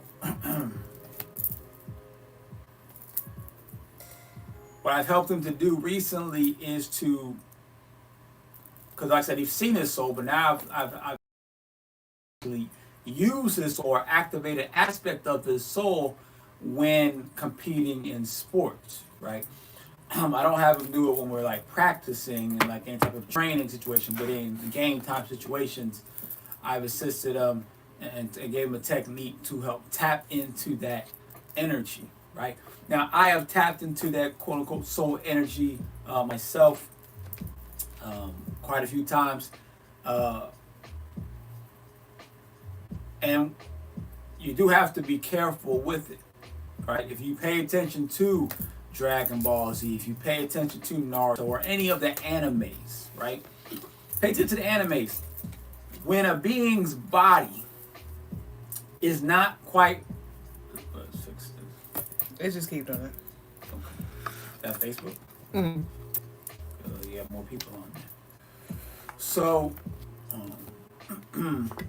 when a being's body is not quite ready for the energy, it can become overwhelming, right? You see this in a different, and pretty much any anime where they're dealing with some type of supernatural powers, right? When it becomes too much, see, activating your powers at 100, everyone has a 100%. And when you activate your powers at 100% all the time, what is it going to do? It's going to hurt the body. It's going to damage the body. It's difficult for the body to at the same time, you can get to the point to where you can handle all of your power at one time 100%, but that's the ultimate goal. That's the ultimate goal. I want you to understand this as well. And that is, when it comes to your supernatural powers and abilities, it comes to what your 100% is, right? Whether even if it's like physical strength or physical speed or mental ability or telekinesis or whatever it is, right? Understand that technically you don't grow stronger. You don't actually improve. You just unlock more of the ability you already have. You do not actually improve at all. It looks like improvement based off. The only thing you can really say, I'm just improving on using more of the ability I already have, right? But we already have, well, they say in a sense, unlimited, right? So we can just say this unlimited ability. We already have the unlimited strength, the unlimited speed, the unlimited thought, the unlimited whatever. We already have it. We have to, everything has to be unlocked though. That's all we're doing is unlocking it, right? So when it comes to my son, as I've helped him to tap into this soul energy, and he was using it today during his basketball game, he had an issue because, he has a little ritual that he does to tap into it that I helped him develop, and then he does that real quick, activates it, let's go. He did it today, and it had like an opposite effect. He was really tired. It was like he was just like overexpended, right? And when I saw it, I didn't know what was going on. I was like, I don't know why it was happening. 2 days ago, we did it last game. It was perfectly fine. But then, luckily for me, and for him as well, I had a spell or something to do to activate it. I actually have him use his words, a couple words, but it's more and a couple movements, but his majority it's imagination. I have him tap into his imagination to see the soul being activated. And I told him exactly what to look for and what to do. So what was interesting is, after the first quarter, he was on the sideline. I took him out because I saw that he was really winded. He was really just overly just overly tired, faster than he should have been. And then he told me, he was like, hey, Dad, I think there's something wrong. So we named this other side from Caesar. I think there's something wrong with Caesar. I was like, why do you say that? Right? Now, none of the other kids, they don't know nothing about what we're talking about, right? Nobody else. But this is like real time spiritual stuff using in real life, right? But we're talking about like this is normal. I said, I think there's something wrong with Caesar. I was like, what do you mean? Hold on, we gotta wait for Facebook to come back. He said, I think there's something wrong with Caesar. He's like, I was like, what do you mean? He says, when I was activating him, I noticed that I was like, because I told him like put him on like armor. when I was putting them on, I noticed that there was like smoke coming off like a certain part of the armor. Okay. And then that made sense. I was like, okay, he's seeing that. I'm seeing what's happening in real life while he's playing, because he's not playing at the level he should be playing. So I put two and two together. I was like, okay, well, just release Caesar then. Release that energy, right? And then I was like, wait a minute, you know what? Don't release him. You still need him. I said, release 50% of him. Release about 50%. Now, I haven't talked to him. I forgot to talk to him about, ask him like, exactly what did you see or do when you did the 50% part? But I was middle of coaching. So I was like, release 50%. Had to go back to coaching. He did that. By the time he got back into the game, he was a little bit better, and then over time, his energy went back to the level I'm used to seeing, and then he started balling, and he's scoring, and he's making plays, and he's doing things like the way that he should, right? And that's the same concept when you look into the animes. Like in Dragon Ball Z, when Goku, he goes Super Saiyan, that's when his hair turns yellow. He has Super Saiyan 2, Super Saiyan 3, these different levels of Super Saiyan. When he first came up with Super Saiyan 3, it was the most powerful level. Super powerful. But the problem is that it tired his body out too fast. So we couldn't just use it all the time. He has to be very mindful when he uses it, right? He overused it, and he thought I could just be Super Saiyan 3, just like I am in Super Saiyan 2. It did not work out too well for him. He got real tired real fast. But Super Saiyan 2, right? So I want you to understand, if you decide to start using your soul energy, your true energy, or even when you're doing different rituals and channeling, I gotta wait for Facebook, hold on. And even if you're doing different rituals and channeling certain beings for maybe it's to do tarot card reading, maybe it's to do some type of psychic reading, maybe it's to do a ritual, maybe whatever it is, right? I've definitely done that when doing rituals on somebody or even on myself. I'll channel a certain beings. Understand that, one, you don't have to channel 100% of the energy. Two, the body has limitations. I know we like to say we're all unlimited and all that kind of stuff. We're not. Our soul is unlimited. Our body has limitations. The body was not made from the soul. The body was made for the soul. It was energized and by the soul. It was animated by the soul, but it's not made of soul energy, right? It's made of a lower density energy. So understand that you have to build it up to be able to handle all of your energy. And not only do you have to build it up, you have to also unlock. You also have to slow. You got to slowly work with it. So that's why it's also important to, with your children, because it's challenging when you start as an adult, because you're not easy for children to handle and work with that energy, their soul energy. Why? Because their bodies are more fluid. They're more watery, especially if they have not been growing up on McDonald's or been jabbed with all the different toxins from the doctors, right? They're more likely to handle that energy early on, and you can train their body to handle it. So by the time they become adults, they become really effective with it. But that's just a quick, and so that is instead the method I wanted to give. I ended up giving you the original method I wanted to give you, right? I want you to understand that how I'm just giving you a day in the life of how we use, and specifically in this case, how I am using spirituality. We use spirituality in a real way every day, right? Way more. We don't use it in the commercial way that you see it. like we're just purely like just you doing sage and just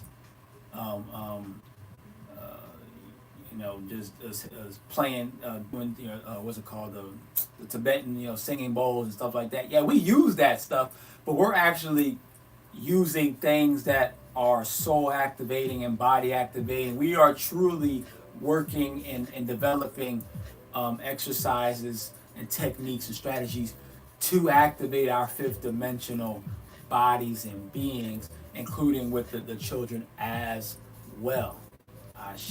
I definitely am working on, and we're already and Duublé's already utilizing some of the things that I've already created, right? And practicing some of the methods and stuff that I've already told her to do and to use, right? But I'm working on other things, more things, so that, you know, since y'all already know about the baby, right? To where, you know, I want that life to come in, you know, already activated. So I'm thinking of all the, as well as she's already doing things to help with that process, whether she knows it or not. But I'm going to create more things and more strategies and more methods to try to pull out a being or beings, however many come out, a being that is already activated, or at least is close to being or having certain aspects of them already activated, not just another regular baby that I gotta build from scratch. Like, no, you come out the womb already with the chakras aligned, already with with superpowers, right? I'm already remembering your past lives and holding on to those past lives, so that by the time they're talking 3, 4, 5, we can just have conversations about different past lives that they've already lived. Right? You know, trying to already go into telepathy and telekinesis at a very early age, right? You know, that's the you know, just like the movie The Incredibles. Mm-hmm. Just like the movie The Incredibles. Jack. Was it right? Jack? The kids, well, they all had powers too, right? The whatever the baby was the most activated, right? And it's just a gene. How do we know it's just a gene? It's just genetic. How do I know it's all genetics? See, too many of us, we get lost. Almost all are lost in the idea that it's just white called spirit. The white mist called spirit is just what fills the vessel up. That's just what animates the body. That's all that is. It is the genetics that actually does the work, that actually unlocks the abilities. How do we know? Where can we see this? Where can you point? The X-Men. It activates and what allows the X-Men to have powers? The X gene. That's why they call it the X-Men. They have the X gene. It just means that they have these extraordinary genetics. And when the genetics turn on, the powers turn on. So I guess Jack, if that's his name, from The Incredibles, he just had more. The reason why he had more powers, where he could just do anything, is because he just had more genes cut on. That's all that is. That's all that is. So for all those who maybe are have a little one, or have just a young child, or have a baby on the way, understand that you can actually start activating those genes for them. So that it becomes just a having superpowers in a sense, right? Having superpowers is just because that's just normal for them. That's just another Thursday, right? That's how it's supposed to be. I'm supposed to have power. What do you mean? I was born that way, or I was activated early that way. That's how it is for the X-Men, or not the X-Men, but like for certain like shows, they'll show you like at a certain age. That's when the powers typically cut on for superhero type of gene lines. Ashe. So that's today's spiritual lesson. Now we're going to the Q&A and to any spiritual clearings. Ashe. Ashe. And shut up, Melanated. Because I was over here thinking the same thing. But then I was thinking, he said not an emotion, so I guess I'm good. Ashe.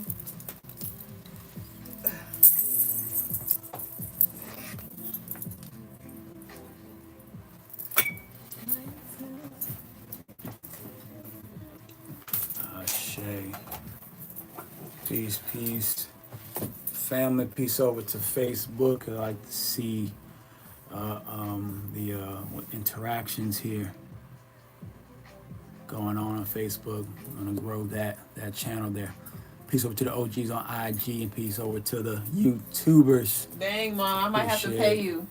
I was saying that's my mama iPad, so I might have to go when she go. But she told me, give me some dollars. What? That's her iPad, that little one. Where? Facebook. That's right. Yeah. Shay. I said Facebook is just gonna have to go. Shay. Peace to Mystique over on Facebook. Shay. I appreciate all the likes, shares, subscribes on YouTube, as well as all the super chats. Let's see. We have anything.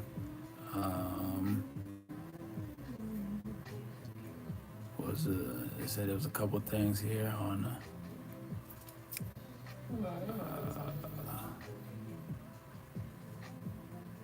Okay, you didn't say too much here on IG. I just see so you're in trouble, says Melanated Queen. Oh shit.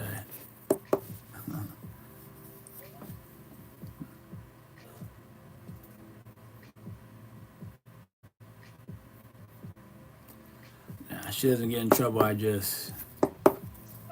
she just gets the eyes.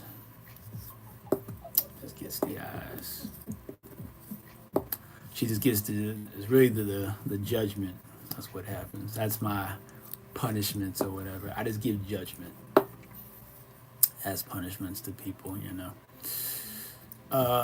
Letting them, in fact, I do need to do it needs to be also a lesson on judgment. I wanted to say something about that as well, about judging others, which I think I've talked about before, but I wanted to give another, maybe more clearer, possibly perspective on it. Let's see, Z Sane. Peace. It's been a while. Glad Vol. Where's the y'all? Is well. All is well. Congrats, Ashe. To that, Cook. Appreciate it. I missed the whole thing. We'll catch the replay. Logas peace to my Janae. Yeah, Skis, please hit the play back. I just had a loss of a baby last week, says Sine Cook. Ashe, our condolences, man. That's the second one. Here recently. Peace to Veal. What's that? Veals Latasha? Veals Latasha? Peace over to Veals Latasha. Oh, yes, our condolences. He's saying Cook. So you just, like, how it was a miscarriage, how many weeks was the baby? Or the fetus, or, you know, it's a baby no matter what, right?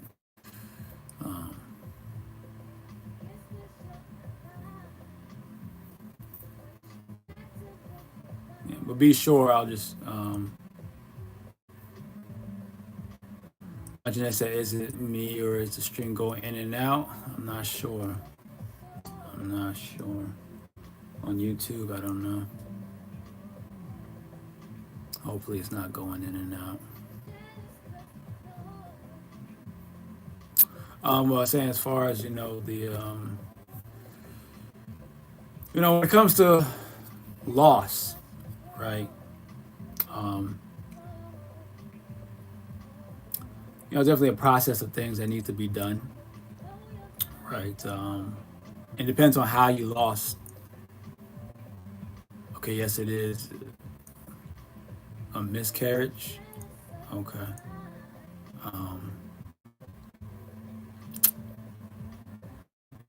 I obviously I don't have all the information on the miscarriage, but I'm assuming it was like, you know, well, and maybe you don't know why, but it's definitely, you know, most likely some sort of imbalance, right? Some sort of imbalance in the body or in the spirit or in both. Essentially, it's always both, right? Oh, actually, let me see over here on Instagram. I see something in the queue. Here, please be active after this live, Oh, I did that. Miss Jazz. I already responded to Your response to that, Shay, don't call them out. Who said, wait. Huh? Oh, they said that part? Yeah. Oh, yeah. So I hope you didn't say their name. I didn't. I did good. Let's see.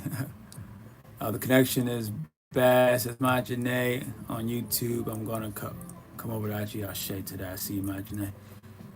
I was injured in 23. Okay, you was injured in 23. So that injury, all right, has caused an issue, right?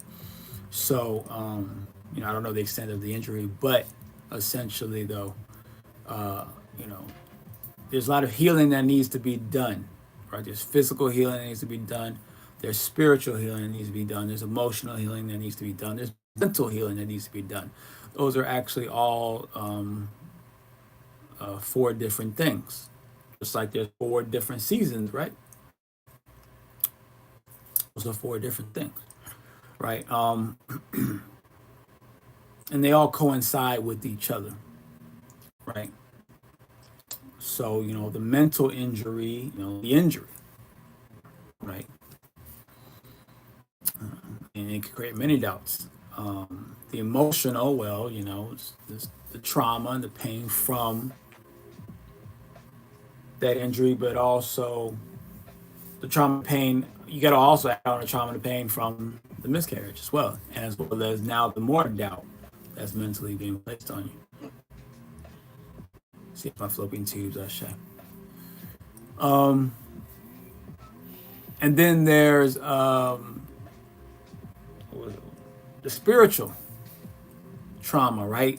It's the spiritual trauma is the damaging of the soul, right? When you lose a life, that's especially like a child, right? It cracks your soul's light. It cracks it, and it's you know what that means. That's another lesson I gotta make sure I write. What was the other line I just said I need to write down? Judgment. Let me write this down before I forget. So judgment. Okay, judgment. And then okay, so like a cracked, or I'll say cracked. Cause I was explaining this to my son actually earlier this evening. Cracked / split soul, right? Because I had him watching the show, The Blood of Zeus. The Blood of Zeus. Duuble should watch that actually. Write that down. The Blood of Zeus, and they gave a really, and I've watched the whole series already, but he's watching episode 1, and you know how like when you watch something the first time, you don't really notice certain things, so you see it the second time.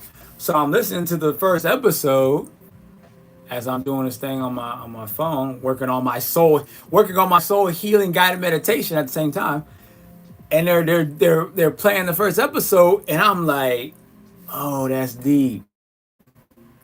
That's deep. They actually showed how they literally just in your face showed you how the soul gets damaged. And what happens when you start, and then you forget that these different versions of you that split are actually all you, and you start fighting against it. It was crazy. It was crazy, right? So I'll have to go into that hopefully soon, you know. But the thing is, my lessons keep piling up, and then I end up, you know, there's so many things to go over. I have an endless amount of things. But yes, as I was saying, you need the healing from the injury on all those 4 levels, but you need the healing from this injury, this miscarriage, on all 4 levels. And you need to go about it in a very aggressive manner, very serious manner, very like your life depended on it type of manner, and be very diligent. I know you don't know necessarily all the steps, but you know, maybe we could talk about that. But definitely like some spiritual contract breaking, definitely some meditations, definitely some prayer work, definitely some fasting. When I say fasting, that doesn't mean not eating. That means stop eating things that are not going to benefit you nutritionally.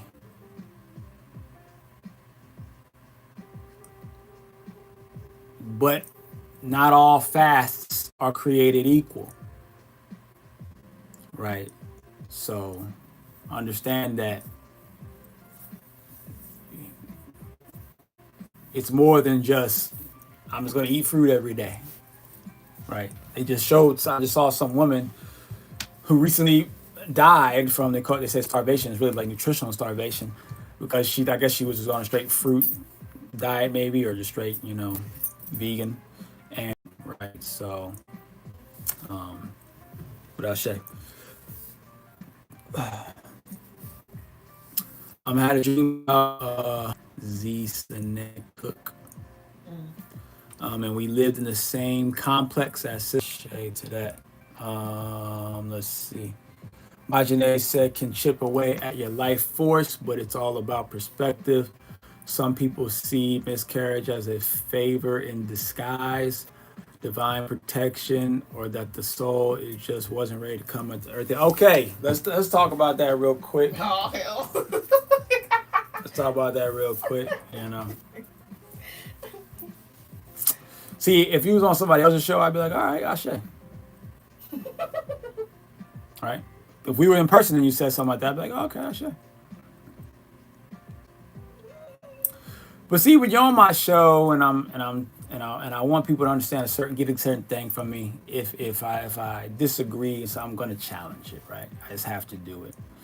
So imagine once again, she's not. No one's ever wrong. You're always half right. Even me, I'm half right. I'm half wrong. The question is, can you really prove how that half wrong, you know, is? Imagine she says, you know, it's all about perspective. Some people see miscarriage as a favor in disguise. If you, let's say your mother, let's just say a very close family member passes away, you could have the perspective all you want to about them going to a better place, them being free, you can have the perspective all you want to, but it damages the soul. That's no different than if I eat McDonald's today, I'm going to get sick. I would get sick before I even finish eating the burger.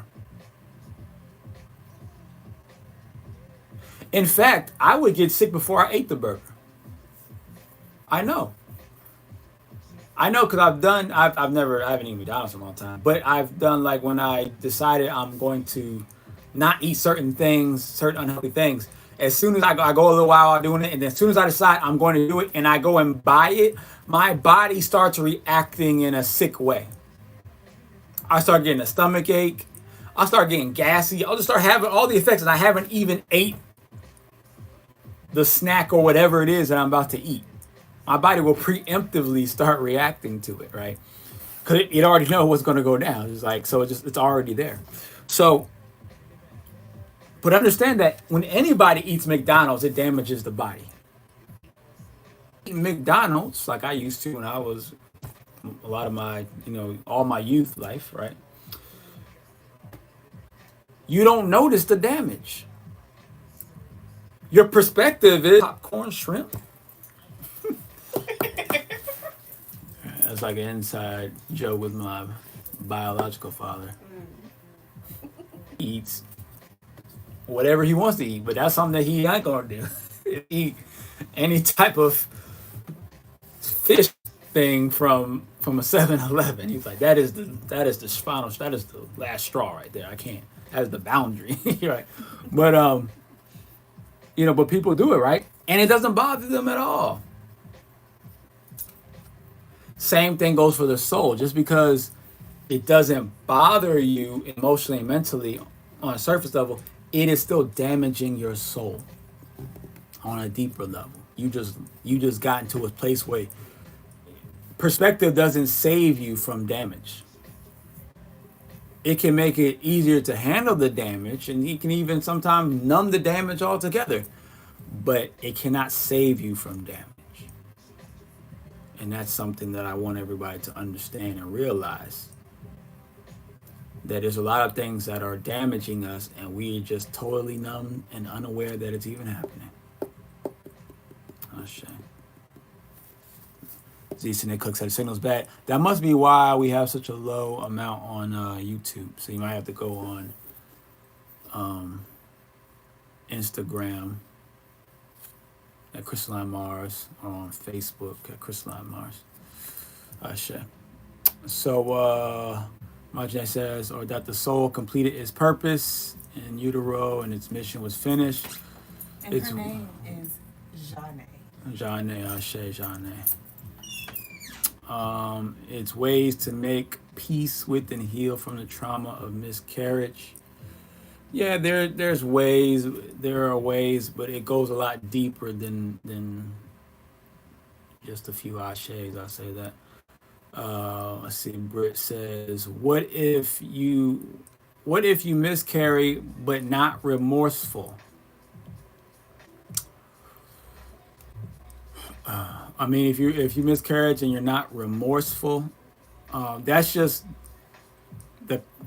means that there's that just means the part of you that the being of you that you are aware of, or that's on the surface, is not remorseful.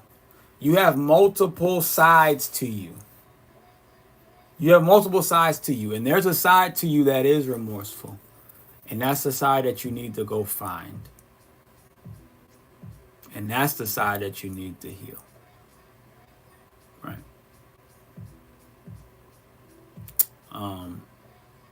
And even if, let's say, you don't find the emotion, it's not necessarily about finding the emotion. It's just about finding, it's not that the fact that, okay, you don't have to feel emotional about it at all. There's still damage to the soul, not because of emotion necessarily, but because of an extension of you didn't make it. Which one means is already, we can say, well, the soul did its job and it had to go. We can say all those type of things. I personally, and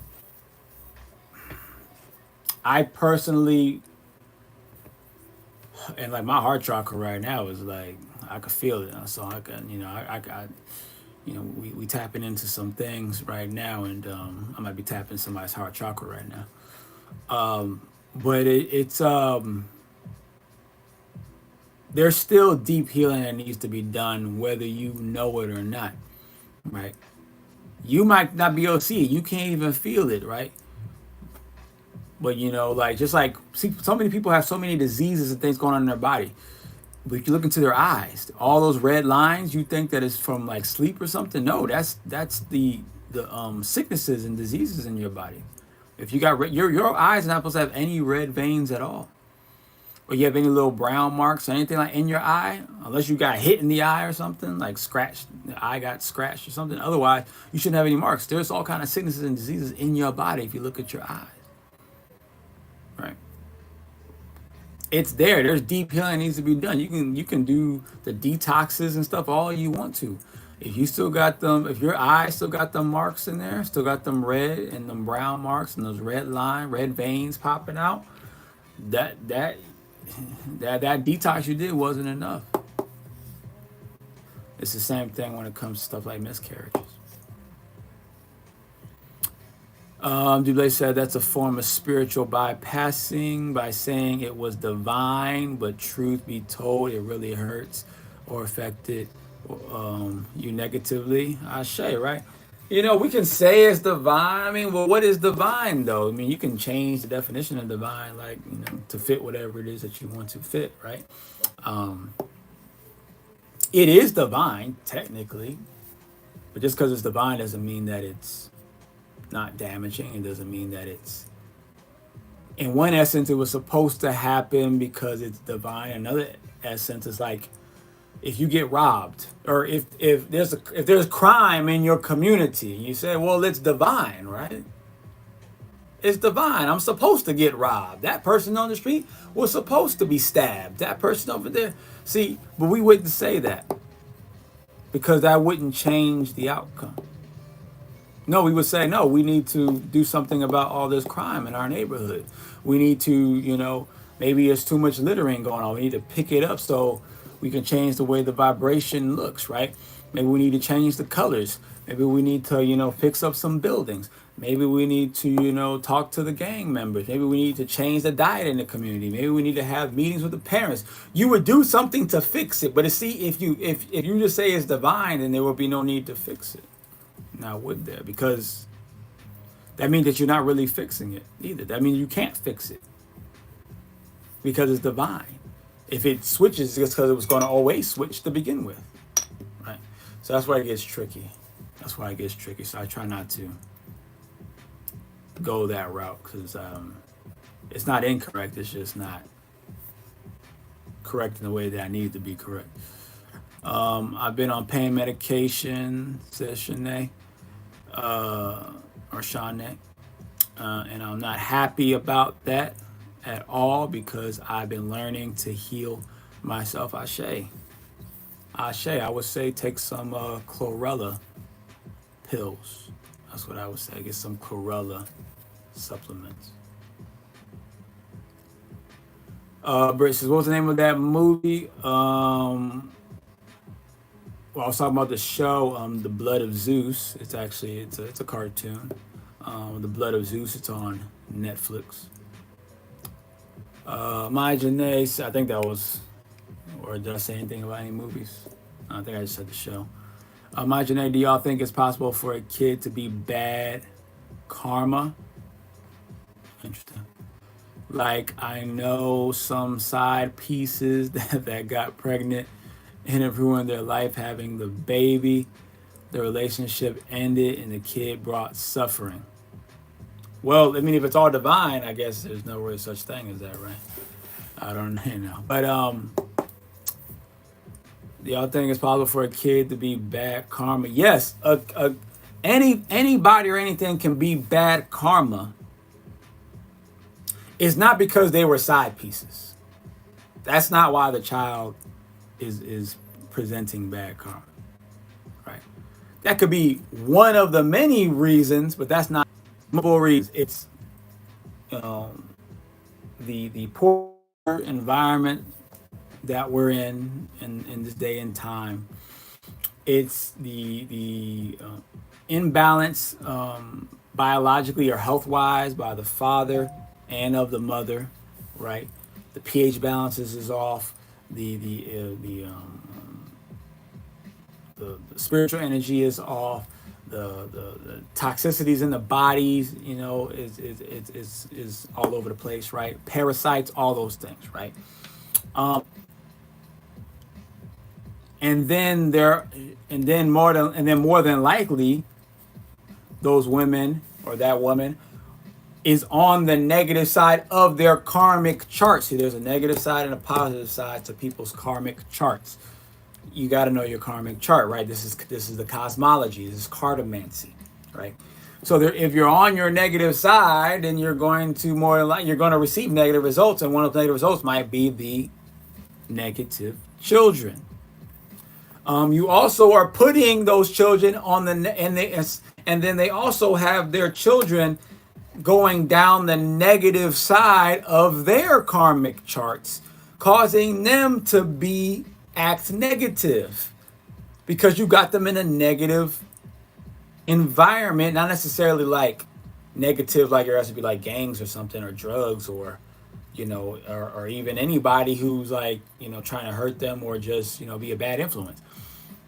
It's just not in a positive environment according to their karma. It's not positive, right? Because for one child, maybe if they're on their iPad a lot, if they're on their phones or whatever, it doesn't necessarily affect them. You don't see so much of a negative, super negative impact on the way that they act or behave.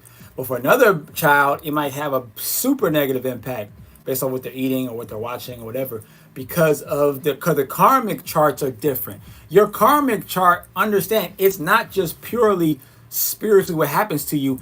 Your karmic chart also is tied into your physical and mental being, your physical, mental, and emotional well-being and balance. Your karma is beyond just what spiritually happens to you, right? It's also what physically goes on within you as well.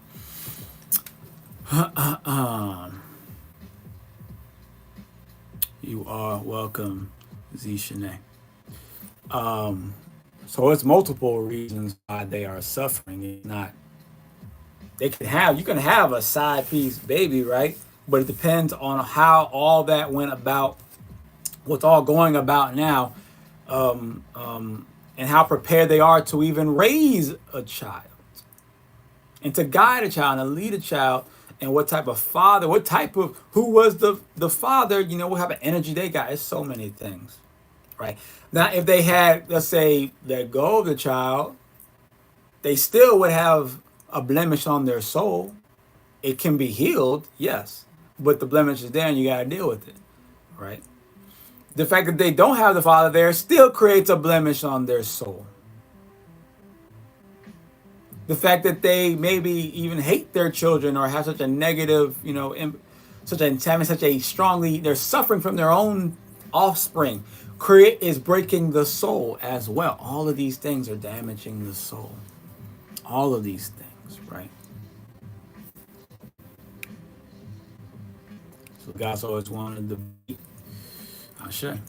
Of course, there will be grief anytime there is loss of life. Not necessarily, it's not always grief. As we've said, some people don't necessarily feel grief. But making peace with what has occurred helps you heal. Making peace, helps you to take the steps towards healing. I'll say that. Making peace in and of itself does not necessarily help you heal. There's plenty of people who make peace but actually never heal, because healing is it's a verb. I don't agree that your soul is automatically damaged. You don't have to agree. You don't have to agree. I'm just going off of the evidence. It would be more, it's more, to me, in my opinion, it makes more sense to agree, to go with the idea that your soul is automatically damaged, than to say, and then to disagree and say it's not automatically damaged. Well, I'm gonna tell you, and this is why. It's the same reason a lot of individuals, men, feel like they can sleep with a bunch of women and it's okay. It doesn't affect. And then there's a lot of women nowadays that feel I can sleep with as many people as I want to and it doesn't matter. It's okay. When you are indiscriminately having intercourse with people, the more and more you do it, the more damage it has actually onto, let's just say, the psyche, mentally.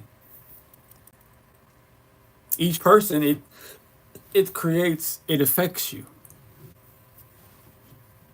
Even if it's not the psyche, you're still taking on their energy. So it affects you. You're taking on their energy. It's building up. You are taking on more and more foreign energy, and it's building up one on top of the other. Right? But there's plenty of people who say like, no, it's fine. It doesn't. Some people might, but like, not. It doesn't automatically mean that it's hurting me or it's bothering me or it's affecting me. It doesn't mean it's automatically affecting me.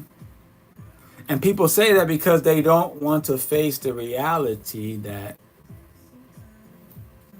or they don't want to face the idea. I'll say it that way. They want to face the idea that they might be making some mistakes or made a lot of mistakes, right? They don't want to, agree to the idea that the decision that they've made that brings so much pleasure and joy is actually the thing that's harming them or holding them back or hindering their growth.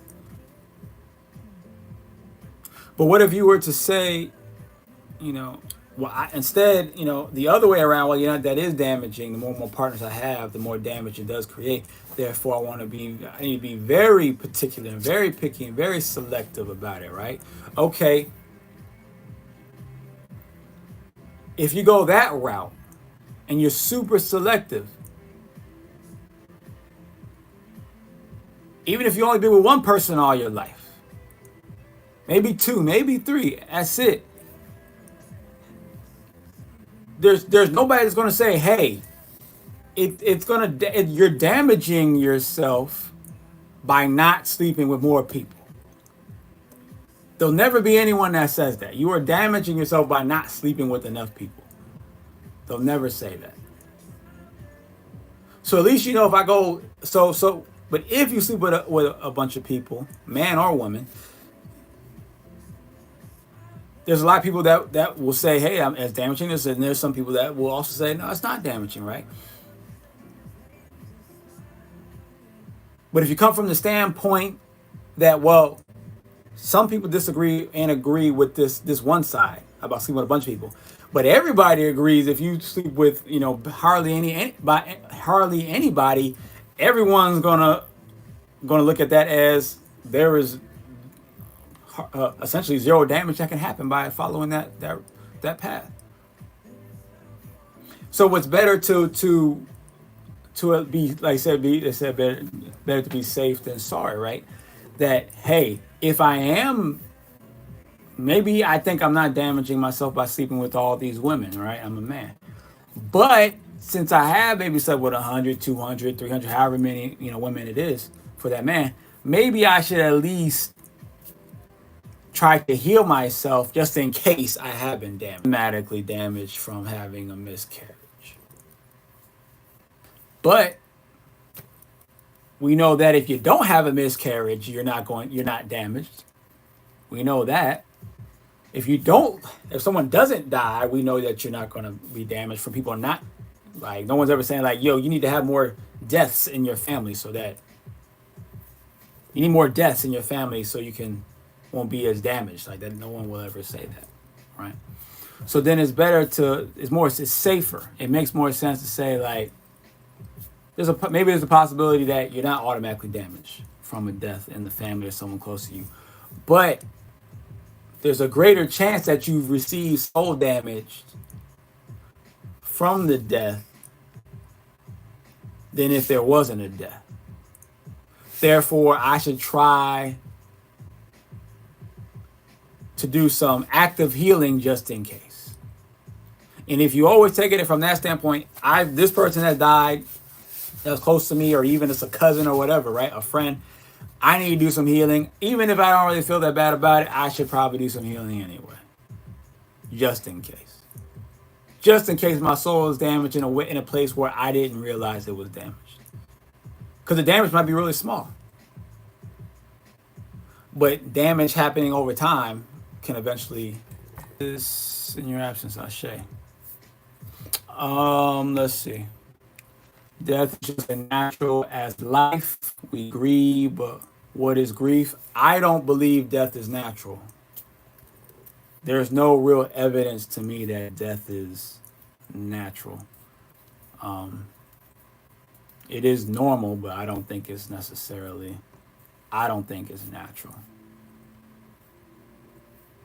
It's just love with nowhere to go. Now, if you're spiritual and know that you can still send love to your lost loved one, no damage. I would just, have to just say that you can know all you want to, but since death itself is not a natural thing, then I think it's automatically damaged. Death is not a natural thing. I just don't think it is. So because it's not a natural thing, no matter how much love is in your heart, no matter how much peace you have with it, no matter how much understanding you have with it, because death itself is not natural, then I would have to say it's always damaging. And in the person who died, also their soul is damaged when they die. Maybe you know what? I'm gonna do a lesson on that too. Let me do a lesson on that.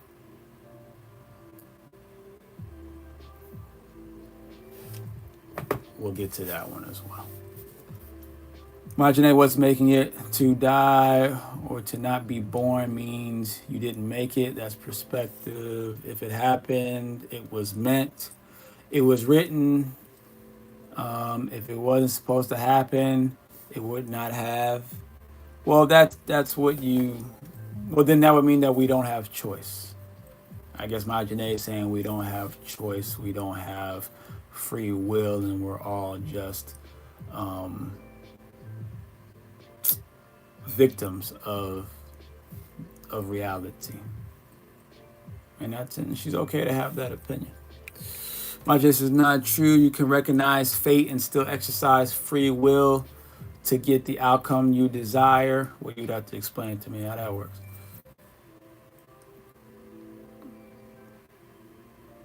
Just don't suffer for too long about what's not in your control. That's unnecessary suffering. Well, how do you know what's in your control and what's not in your control is what I would like to know, Majane. I think kids conceived in a womb connected to a woman who is desperate or was deceptive is automatically born carrying the negative karma. Okay. So is the soul permanently damaged or can you fix it? Well, I've already said multiple times that you need to heal the soul. Isn't that right, everyone? I already said multiple times, you need to heal the soul. Not once did I ever say that it's permanently damaged. Not once did I ever say that, it's damaged. Nothing you can do about it, right? But you have to listen to what I'm saying. See, if you listen to what I'm saying, ask that question because you would have already had the answer to that question. But but if you're too focused on the other aspects of what I'm saying, then you won't catch light to the whole context, right? Or to the main thing that I keep saying it over and over. The main reason why I'm saying your soul is damaged, you need to heal it. Your soul is damaged, you need to heal it. Your soul is damaged, so you need to heal it. I'm telling you it's damaged so you can heal it. So there's no need to ask the question, is the soul permanent? Then I wouldn't say the healing part. I would say the healing part. So we have to really pay attention to. I'm saying it's damaged. The same reason why I'm telling someone, or you might tell someone sleeping with a bunch of people is damaging, is not to make someone feel bad and is not to make someone feel less than. It's to tell them, well, at least when I say it, it's to tell you, I'm not even necessarily telling you to stop doing it. I'm only telling you, hey, you're damaged from this, so you need to do some healing. You're eating McDonald's every day, hey, you need to do some healing. Now, whether you keep eating the McDonald's or not is up to you. But you need to do some healing, though. You're just pooping it out and nothing's happening. There is something happening. And it's the same thing with the miscarriage or death or anything like that. I'm just telling you to heal. And you need to heal in a deeper level than what you think that you're healing.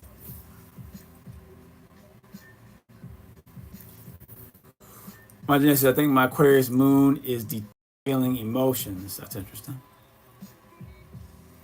And your Cancer moon feels emotions fully. This is true. I guess Aquarius, maybe the Aquarius moon. I could see it being detached. It is definitely. I could see that. That is a interesting thing. That is fascinating thing to learn about the Aquarius. I didn't quite put that together for the Aquarius being detached like that, but actually that makes sense because it's my North Node, my Aquarius, does require for me to achieve certain levels of detachment. So that makes sense. That makes sense to me. Feels emotions. I theorize my emotions more than I feel them. That's interesting. That's fascinating. You have to theorize your emotions when you feel them. That's deep. That's deep. I think that's why we see things differently. Ashe, that's deep. That is deep. My genetic says, if I can understand an event, I can automatically feel better about it. It's my Aquarius moon. Ashe. My genetic says, now I agree with that. You are giving your life force away by sleeping around. Ashe. So we can meet in the middle. Damage is possible, maybe not automatic, but it's wise to heal anyway. Yeah, pretty much. Pretty much, right? It's better to just assume that the damage is there. It's better just to assume. Because the thing itself, the event itself, is already damaging to most people. You know? Like, let's say you have a car. Let's say one person has just a regular Subaru,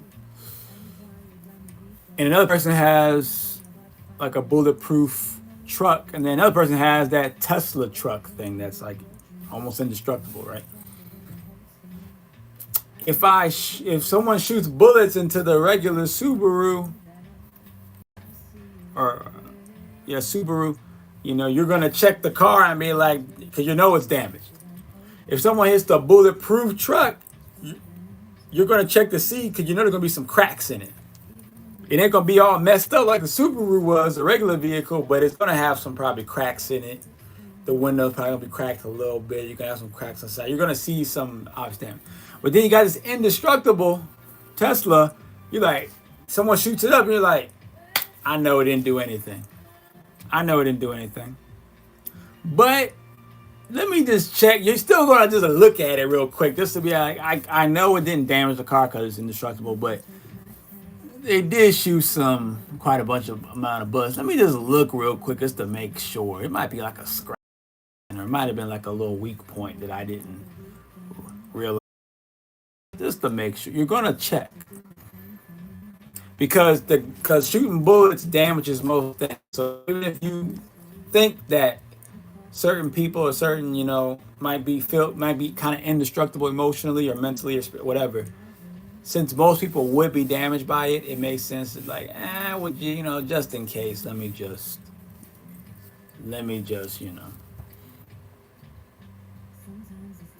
because then that might be another thing. Maybe the fact that I can't feel it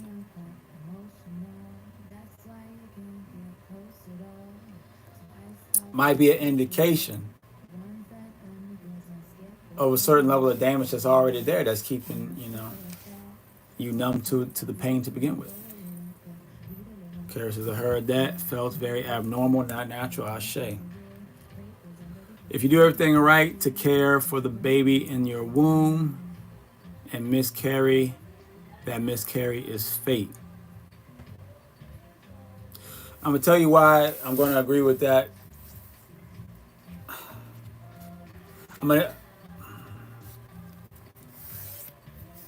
Everything is fate to an extent, right? But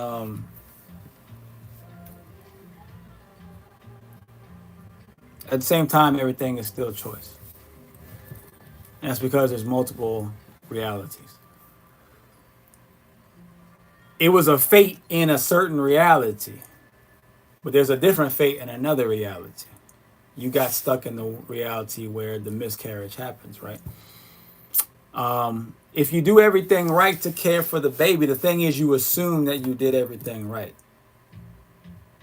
You assume that you did everything.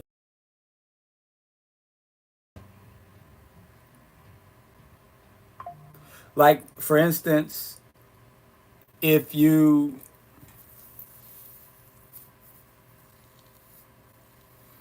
take a bunch of multivitamins,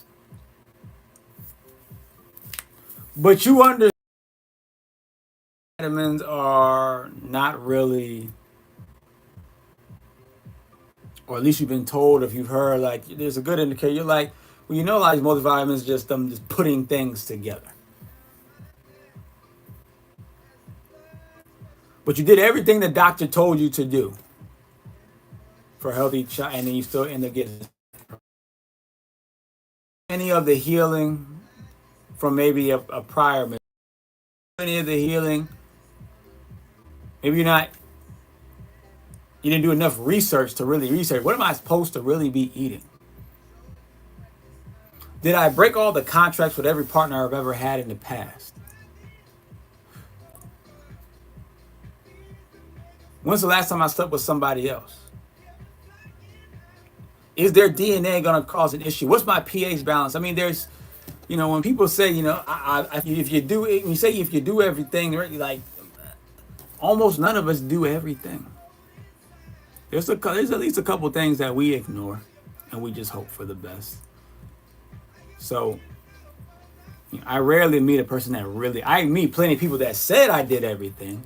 I rarely meet a person that actually did everything that they could do, or they even knew they could do. In fact,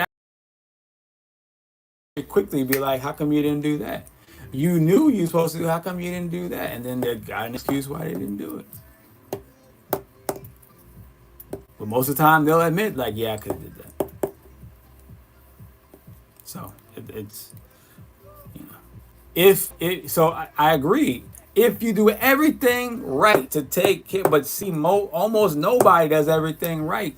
Meaning not right as in the correct thing, but not everybody, mostly everybody doesn't do all the things that they know is actually correct. They'll continue to do some of the things they know is totally incorrect. They'll continue to do it. I just said, I'm listening to you. It's implied that you can fix it. It's not implied, I'm telling you. Once again, you're not hearing what I'm saying. So you're saying things like imply. Imply means I'm indirectly. Because then you said you just wanted to ask you directly. But see, I already said it directly. I didn't say it indirectly. I said damage, you should heal. Damage, it wasn't implied. It was said directly. And here you say it out loud. The damage to your soul isn't permanent. You can heal it, so focus on the healing. Right, but I already said that. I said it out loud. I already said it. True numbness is a symptom, sure, I say. Imagine this is what serves you more, assuming you did everything or assuming you did something wrong. The outcome is the same. Why beat yourself with cynical what ifs? Perfect. Perfect. Everyone can learn from this. Imagine this is what serves you more, assuming you did everything or assuming you did something wrong. Assuming you did something wrong serves you more. That's how we solve problems. That's how you fix crime. That's how you fix culture. That's how you reestablish culture. That's how you get rid of, cure diseases. That's how you create better operations within hospitals, within constructions, within education, within spirituality. When things go sideways, all bosses and all leaders, they say what went wrong. It is the people who are not leaders, who are not bosses, who are not leaders, who are not king, or I would say not bosses and not leaders. They have the luxury of saying, it's just life, right? Things just happen. They just go a certain way or whatever. Leaders and bosses say, no, what went wrong and how can we make sure it does not go wrong again? That's how, we don't see, bosses and leaders don't say it's fate. We allow that for the common folk. Bosses and leaders said that's not normal, and if it is normal, it should not be normal, and we need to find a way to stop making it normal. That's not natural, and if it is, we need to fix and change what natural is, because that's not how it should not be. We need to elevate, but you're not going to elevate if you think that it's just divine and that's just how it was supposed to be. It's the idea that says this is not how it's supposed to be that forces a human being to change it, to fix it, and make sure it does not happen again.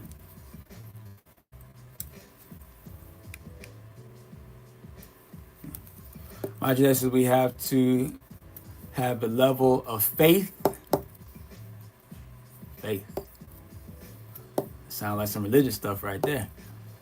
To recognize we are not the only creators of our reality. I mean, that's true. We are mere co-creators, okay? Mere co-creators, okay? Ourselves have a hand in what happens to us and wants what's best for us, okay? So we're only mere co-creators, okay? Run this live back. You never said the damage isn't permanent explicitly. Yeah, I did. I said you need to recognize the damage so you can heal. I said that. I didn't say, you're right, I did, but you are correct. I never said it's not permanent. I never said that. I never said those words in that way. I do agree. I did explicitly say, I never used the words permanent or impermanent. You are correct, my Janae, as you always are. But I did explicitly say that you can heal, which means it's not permanent.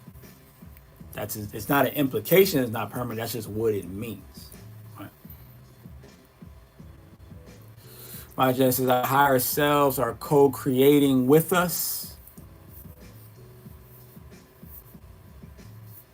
Okay. We don't have 100% control, and it's exhausting trying to pretend we do. I would definitely say we don't have 100% control, but we can gain 100% control, though. I would say that, though. And I will show you.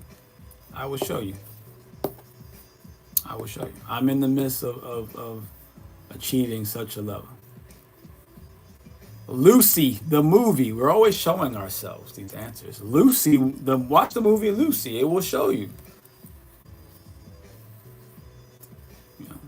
Look at the movie Watchmen with Dr. Manhattan. It will show you. Let me see if there's another. I'll think I'll see this. Watch The One with Jet Li. It will show you. That we can gain full control. It is possible to gain full control of one's own reality. It is very possible. It's just hard. That's all. It's just difficult. It requires an obsession. Morning to Nikki Takari or Korea. I'm just going to go with the Nikki part. Shay. And peace to beloved one. So we'll go ahead and end it right there. That was some good back and forth there. We'll say Ashe, Asante, and Amen. Ime Kamalika. Majane said, isn't it better to co-create? We have some support and help along the journey. Is it better to co-create? I mean, I don't know. I don't have an answer to that one. I don't know what's better, to co-create or to create yourself. I mean, I guess, because technically there's always a level of co-creation.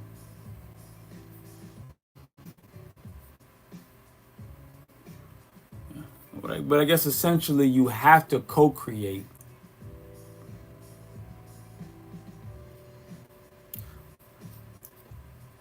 If you don't have enough power yourself, then you'll have to co-create. I will say that. Is it better to co-create? I don't know if it's better. But I do believe you don't have to co-create. I don't think you have to, though. I don't know if it's better, though. I don't know. Nikki says, I'm from South Africa. Peace to South Africa. I feel like men carry so much alone and don't have to. I mean, men do carry a lot alone, but, women carry a lot of alone as well. That's why there's more depressed women than there's ever have been in documented history. So, I mean, yeah, I mean, it's, but that's not, but even though men are, let's say with the men part, men are holding, or there's a lot of men who carry so much, that has nothing to do with creation and co-creation, because men still co-create all day. Men are always co-creating, meaning they're always going to work, they're always working with other men or other women at a job, occupation, building a building, skyscrapers, building houses, creating services, institutions.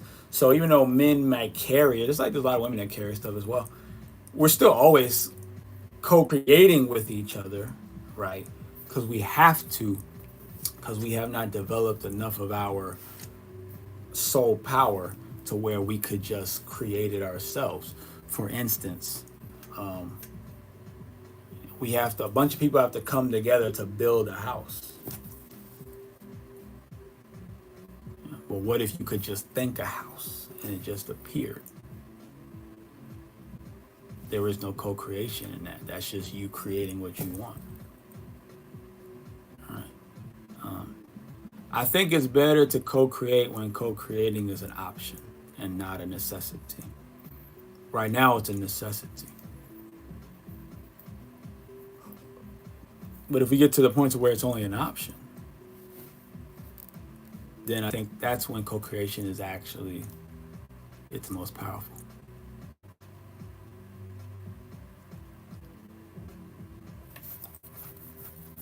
Lucy, having 100% control doesn't appeal to me.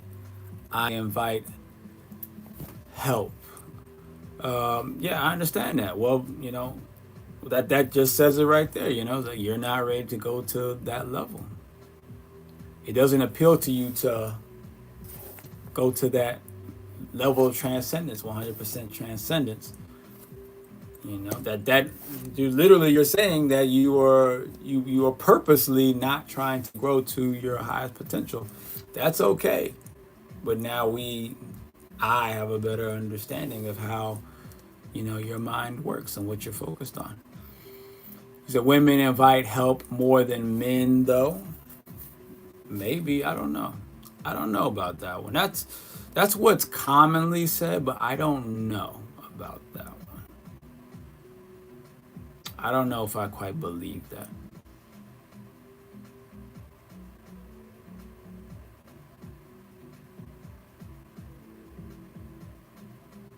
Because men don't try to build societies by themselves.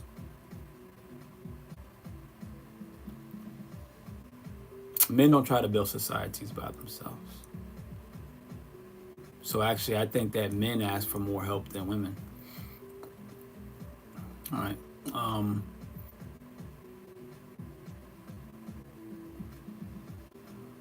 We just don't ask. We don't ask in the way that you're talking about as much. Where like, hey, I need help paying this bill. I need help maybe dealing with these emotions. But we're always working together. Like, hey, yo, help me, put this church together. Hey, yo, help me, create this new technology. Hey, help me, write this book. Hey, help me, sell these solar panels. I don't know. Like men are always working together. That's why society is built the way it's built, from men working together, not women working together. Women don't work together, don't help each other to build much of anything. To tell you the truth, right? Let's just be honest, right? But they will go to help when they're in a bind, or when they're super stressed out emotionally, or super stressed out financially, or super stressed out security wise, or something like that. Like, yeah, you are correct. They will do that, right? Men tend to ask for help before it becomes a huge issue. They ask for help to build things. So I think men and women ask for help evenly amount. It just looks different. And obviously most women don't see that. And it seems like most men don't see that either, because there's a lot of men saying the same thing, that, men are not asking, don't ask for help. Actually, men ask for help all the time. We just do it for different things. That's all. Co-creation being an option is a futuristic, admirable, lofty goal.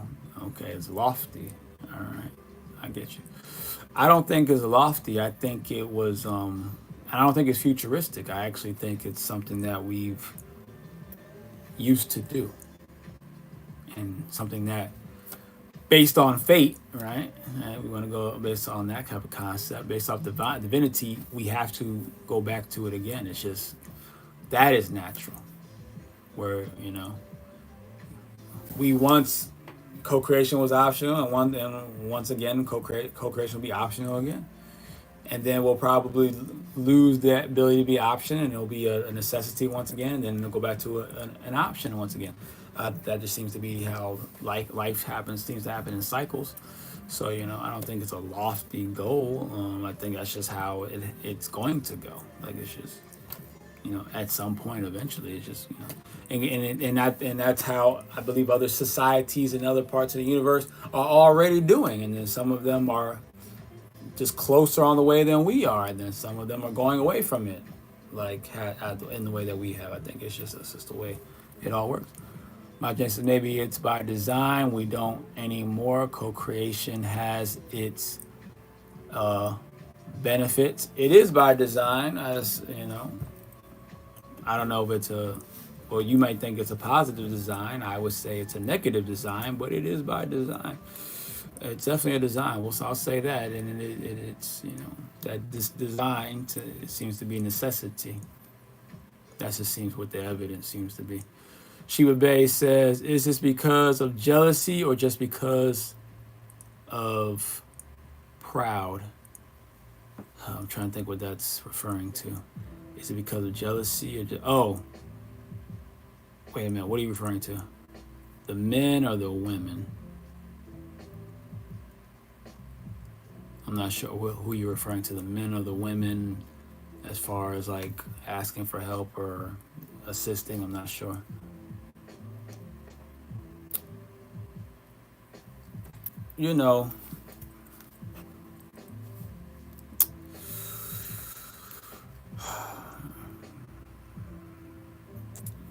There's a few ways we could look at that, and a few possibilities that would make a lot of sense on why that is.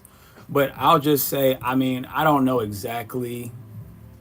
I'm not going to try to guess, or I could probably make a very good guess, but what I'm going to do is just say it doesn't really matter the reason. The idea is that that's how women, but what's more important to me is that's how women do things. And this is how men do things, right? But we're both equally doing the same thing. It just looks different, right? It just looks different. We're both asking for help, but in a different way. We're both not asking for help, but in different ways. And when we're not asking for help, you could say it's pride, you could say it's jealousy, you could say whatever. But what we can both say is that it is something that we both do, right? And that seems to be, what makes men men and women women, as far as,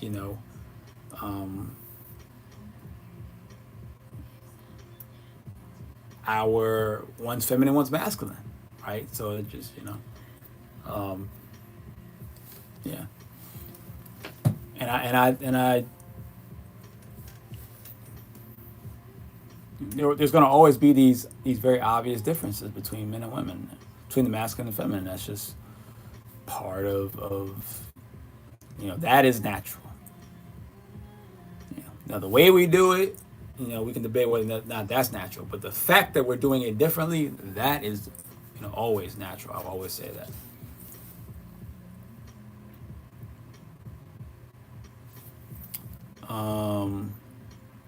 Martinez says, imagine if you could just impregnate yourself, you would miss out on the best part of the creative process. Okay. Requiring men and women to come together to create life is genius and invites so much pleasure. I mean, that's a perspective, but that's the only perspective that you know. That's the only perspective that you know. You don't know of the perspective of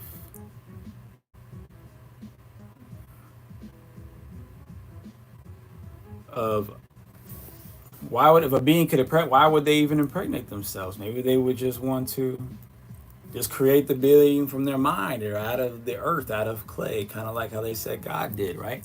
I don't know.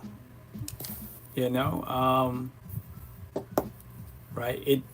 We assume that that's genius. Whatever. See, it's kind of, I don't know. It's kind of naive to think that what you find as pleasure, what we find as pleasures, must be the most pleasurable things in the universe, in existence, in all realities, right? Maybe actually just using the mind to create a being might be actually more pleasurable. I mean, we don't know, because we're not at that level. So I don't know. I can't really agree nor disagree with that, because I don't know. I haven't experienced a different way. I don't know.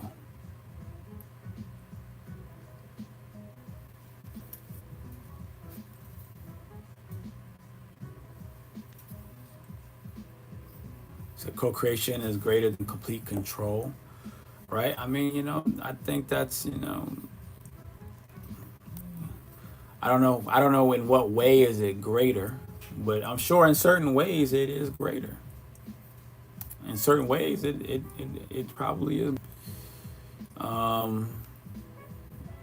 Where is the joy in even that example, just pulling a baby out of thin air?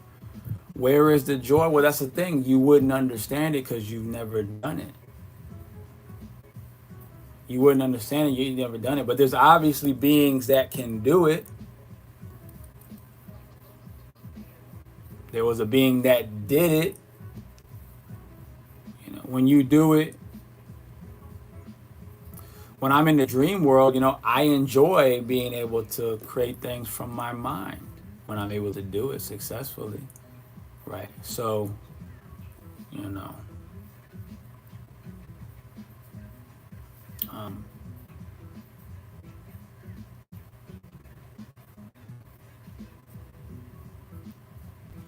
there's a lot of people who don't really enjoy sexual relations like that. There's a lot of people who don't really enjoy it that much. There's a lot of men who really don't enjoy it. They just want the release, to tell you the truth. Most, I won't say most, but there's a lot of men out there. There's a lot of men who don't really care about, who don't really enjoy the process. They only enjoy the release. There's a lot of women who enjoy the idea, but they don't actually enjoy the process. So.